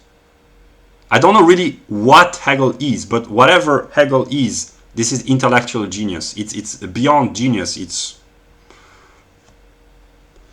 I cannot deny this. I can deny the value of genius and say sometimes I would prefer to be, it would be better to be stupid than to be brilliant to the point of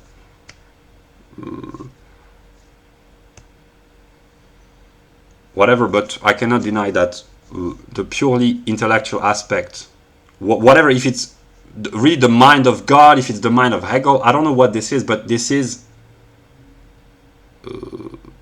brilliant. This is beyond brilliance, and this is precisely why it's so brilliant that I don't know what to say. Yeah, but what I want to say is that for long periods of my life over the past 4 years, I have held the belief that everything that I, as an empirical individual, I had said, done, for good was bad, for bad was bad as well, but I had the belief that all what I call my ideas were worthless because they were not on the same intellectual level than the ideas of Hegel. But then, when I grow more intelligent, I realized that if you compare yourself with the greatest intellectual genius ever, which the writings of Hegel, maybe they can be improved. I'm talking about the science of logic, die große Wissenschaft, die Wissenschaft der Logik. Maybe it can be improved, modified, I don't know, but let us say, as of now, this may be the most intellectually brilliant book ever written. I grow a little bit wiser. If I compare myself to this standard, I have to fail. It's impossible to succeed because the standard is so high that you cannot do anything but fail. That's why I experience myself intellectually as being a complete failure, because the standards that I set for myself is the standards of Hegel. So that's one of the problems that I suffer from. But then I ask myself, but when I say I suffer from, I say, who cares? Only I can care about my own suffering. So basically, when I say I suffer from this, I talk to myself. And I say, yeah, I suffer. How do I stop the suffering? Because my suffering causes suffering in others, and seeing suffering in others causes suffering in me. And that's a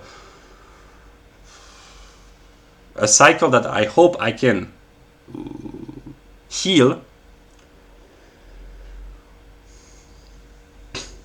And yeah, so what I wanted to say is that I reread my writings, and if I had to be honest, when I reread some of my former writings, which I do not normally do, because I think, because of my super Hegelian self, that whatever I say is worthless in comparison with Hegel. But when I look back on what I said 4.5 years ago, I reread some of my former writings and I said, okay, it's not that bad. It's not really rigorous.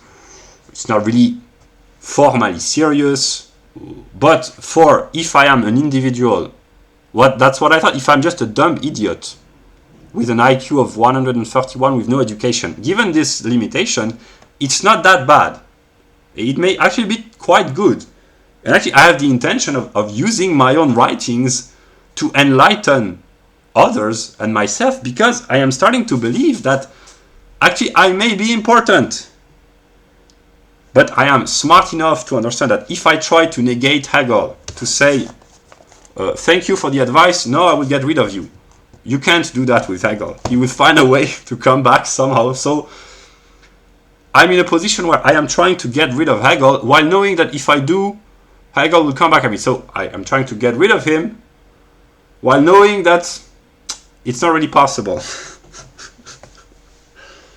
And now that I'm becoming a little bit wiser, I understand that if someone watches this video today or they will not understand, because here, in order to understand what I say about Hegel, it's so complex that whatever. So I will conclude, by saying that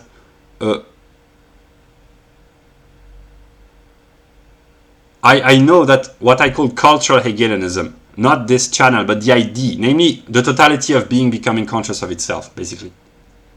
This is the truth. There is just one truth, and formally, the one truth is the totality of being becoming conscious of itself. That's the truth.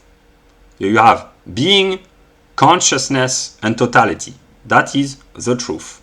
That is God, basically.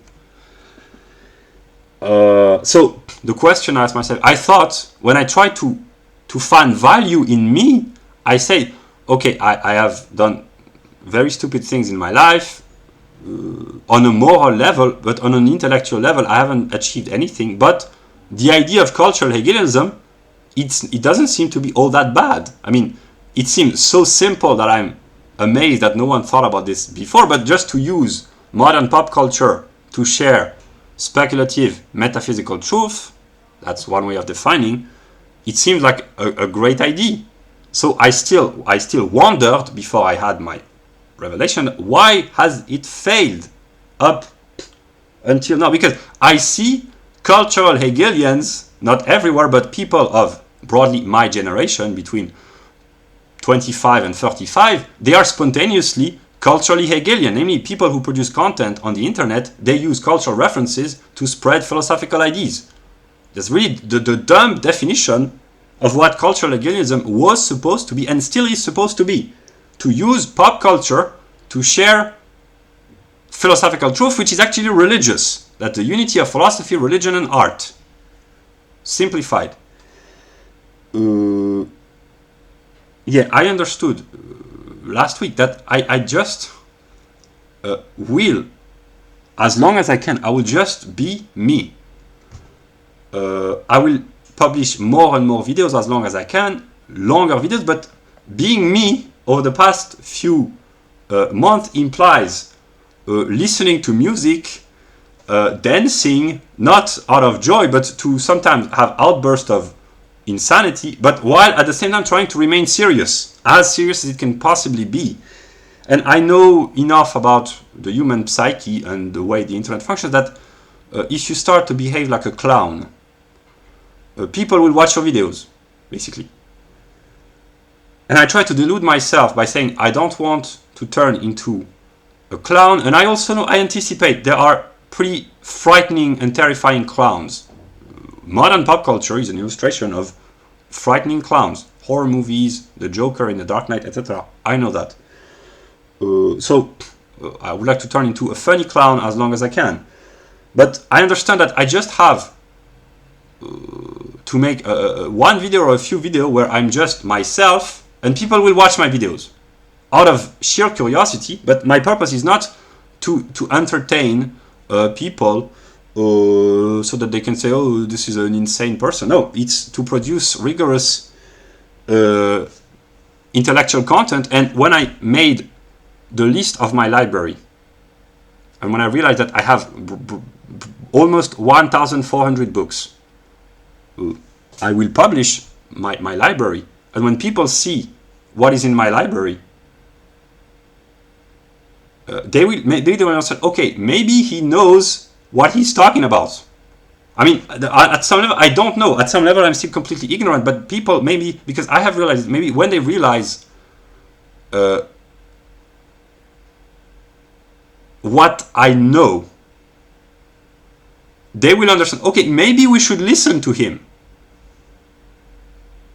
And when this happens, reality will change on a fundamental ontological level. That's what I had to say. So, yeah. Yeah.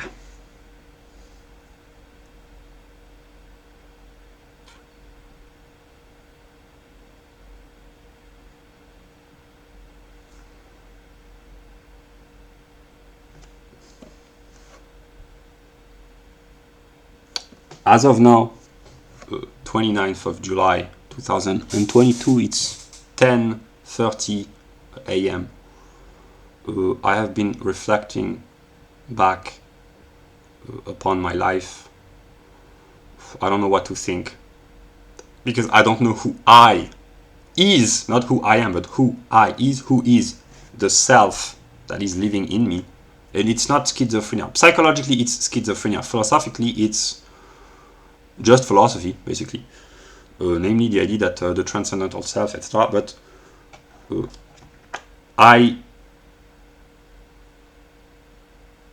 I took some genuine Christian decisions, like in a good sense of Christianity. There is goodness in Christianity. What happened in April 2000, April 2019. What I call my accident. If I'm in a mood to make a joke, and as of now I still am, so it's an accident of the substance, because substance and accidents are logical, philosophical determinations. So yeah, the accident of the substance. I do not regret having taken this decision, because when I took this decision, I knew that it was, I deluded myself, or maybe I didn't, but I believed that it was the right Christian decision to take.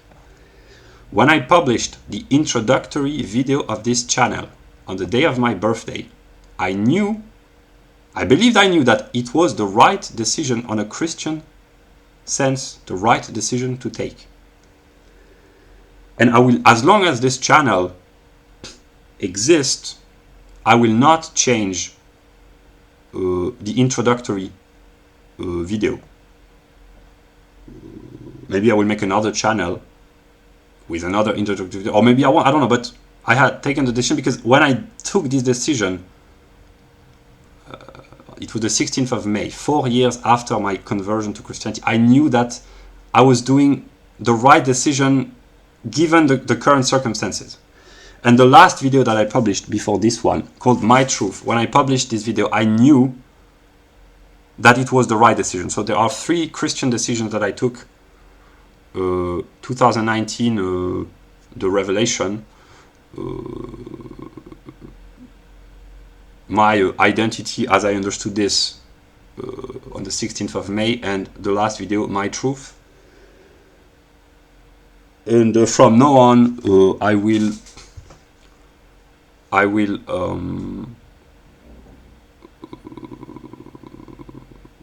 try to act according to certain laws that I give myself.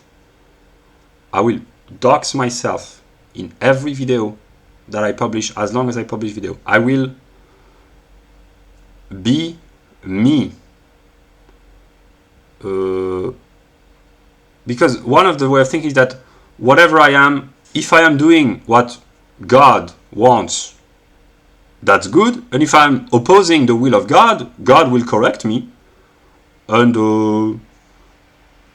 God will impose his will, which I hope the will of the real God is good. I have this belief. So that's one way of talking. So whatever I do, either I'm doing good or I'm doing bad. And if I'm doing bad, God will correct me. So a positive outlook on life.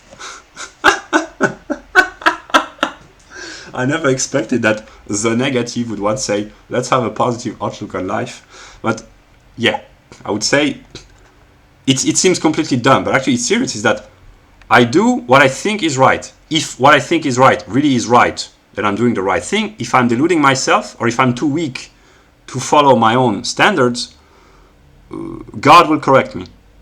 That's my motto from now on. And yeah. And yeah, that's what I had to say. And as of now, I know that people will not spend 4 hours of their day watching this video. So I know that this video will not be watched thoroughly. Maybe it will in the future, but I felt that I had to. And from now on, I have been working to try to organize and systematize my thought, and I will publish my knowledge.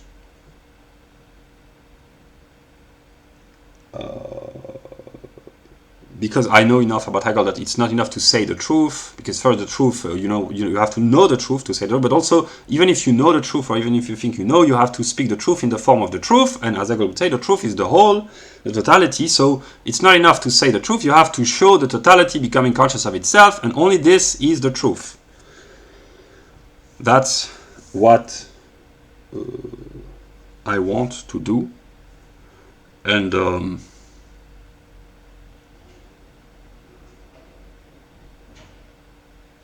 in order to have peace, any kind of peace, you first have, that's a belief that I have. I'm not sure that it's true because it's not in Hegel. But now I'm starting to say Hegel knows everything, but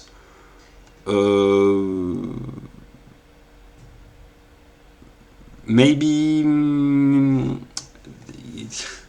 I do not dare say that Hegel might be wrong, because no, but maybe Hegel forgot, the writings of Hegel forgot to make the truth intelligible. It's very nice and well to speak in a speculative German terminology, but yeah. Yeah. I will conclude by saying that whoever or whatever I am, August 2018, I experienced myself as being God. And this was the most, I don't know what term to use. I did not expect that. So can anyone watching this, because I can imagine, what does it mean that there is an entity which believes itself or knows itself to be God without knowing what it is? How is that possible? And whatever I am or have done or do or whatever, what happened? I mean, there are many traumatic experiences in my life, and there will be more probably. But on an intellectual level, the past few years of my life have been an unending series of trauma.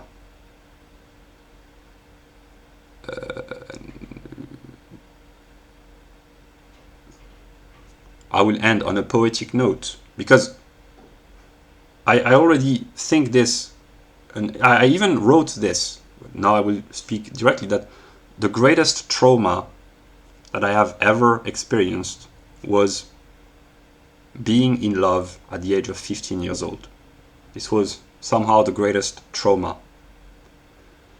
I did not fall in love, I was in love. Then later in my life I fell in love, and when you fall you hurt yourself. But then I just was in love, and it was traumatizing. Not back then, always it was in a good way, but the longer time has unfolded, the more traumatizing it has become for lots of reasons. But on a philosophical level, what happened in August 2018,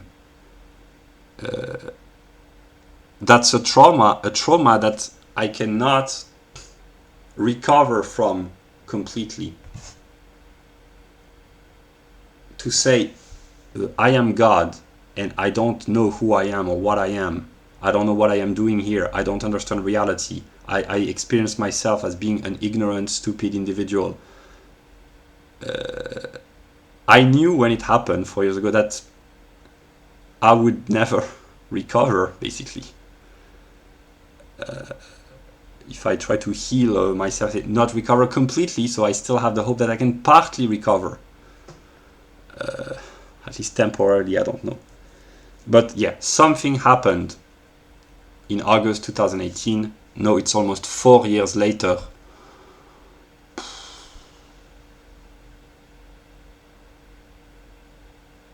I have grown intellectually tremendously over the past 5 months.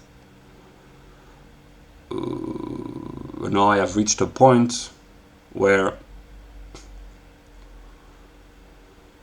I am partly done, but I know that there are problems in the world and tensions pretty much everywhere. I know that. And yeah, from now on, I will publish my knowledge, and I will be me. And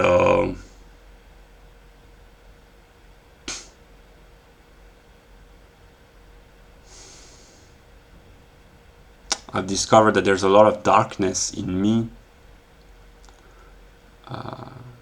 but I want to believe. Actually, if I'm honest, there's also light in me, and I know that I can enlighten people. I don't know if they want my light.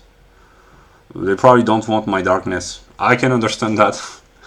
I don't know if they want my light, but I want to share my light, because I want to solve my problems, And I believe, I don't know if it's true, I don't know if it's true, but I can only solve my problems by solving everyone's problems. I can only be at peace with being if everyone is at peace with everyone else, with everyone's relationship to itself, to others, to the world, whatever.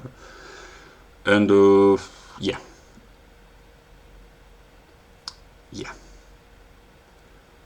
So this may I have made hypotheses, but I make countless hypotheses every day about the nature of reality. I try to anticipate what will happen, to anticipate what people will say, to anticipate what I will do. I live in a fantasy world, in a way. And I've decided to say, okay, whatever happens, I took decisions that I knew were right. The consequences will follow. I may complain bitterly.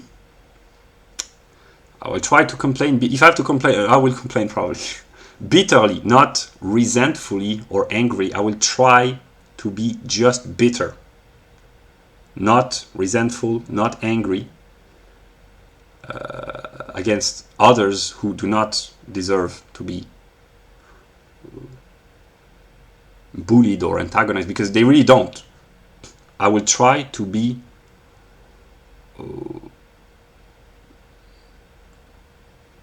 honest and to be wise. I never thought that I would want to be. I will try to be wise. That's the purpose of philosophy, basically.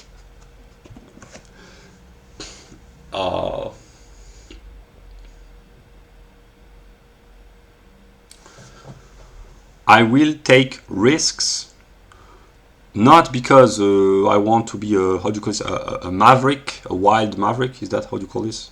Because I have asked myself, is God a gambler? And I would be kind of worried, but actually I'm in a position where maybe I have to gamble, to take risks, knowing that it may backfire, but if it succeeds, it might bring some good. If it fails, it will bring problems. But whatever I do, my motto is, whatever I do, I will have serious problems to confront. So I might as well try to do good. But then eventually I try to anticipate a bit. I will say at someone, but I try to be good. Why have I so much problems?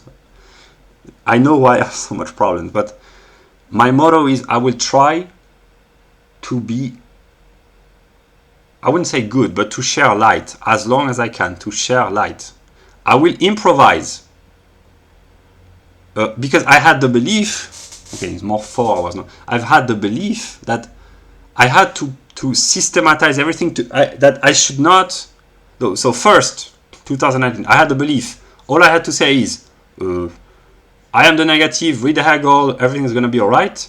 Then, when I saw that it doesn't work, because the ordinary people do not know about Hegel, they do not know about dialectics, about spirit, about the unfolding of consciousness. They don't. I naively believe that everyone with a degree or everyone who went to university, you talk to them about Hegel, they know immediately, because my world was Zizek, left-wing Marxism, and I projected this onto every people with a degree. But I will not go back into the psychological problem, but whatever.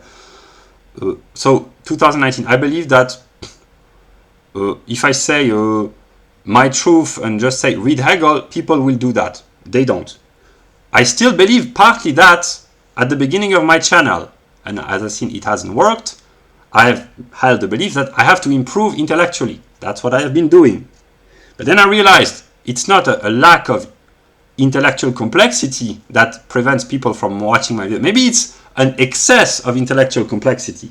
And I have tried to make videos simple and intelligible. It hasn't worked. I understand why, because I understand the laws, basically what you call the algorithm, how it functions on YouTube. You have the sociobiological struggle for status, you have the algorithm, you have the reputation. In order for people to watch your video, they have to say, oh, he's recommended by others, he has a good reputation, we have to follow him, etc. I know how it works, basically. So I cannot blame anyone but myself for the failure of having failed to make my videos successful. But now I have understood how to make my videos successful. But here's maybe my stubborn self. I will try as long as I can to remain intellectually rigorous, because I still, whatever I say against Hegel, I still believe that Hegel is right when he's obsessed about intellectual rigor.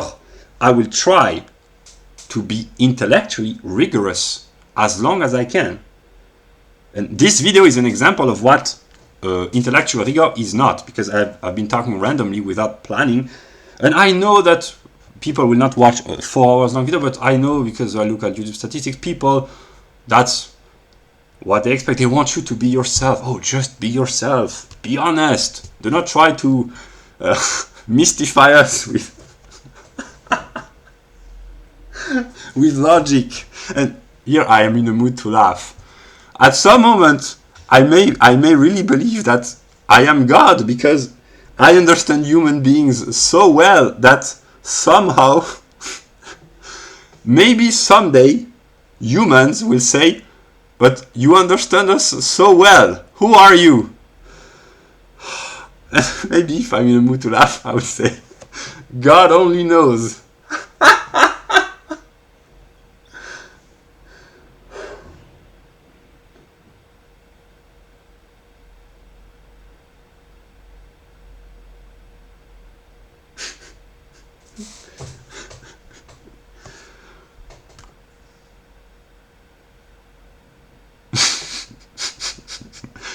Truth be told, I will conclude the video on this, because that's what I think every day, not every day, but most days, and what I even say to myself.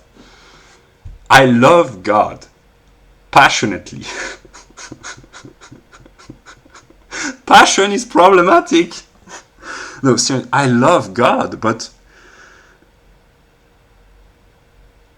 it's just so strange. Here I will talk. God is just so strange, so complex.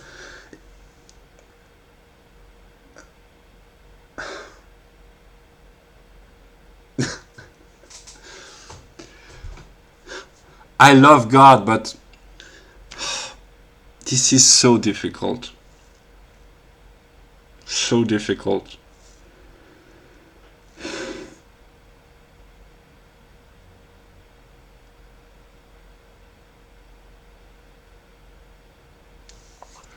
Well, that's what I had to share. And yeah, no, I will keep working and share my videos eventually. That's what I had to say.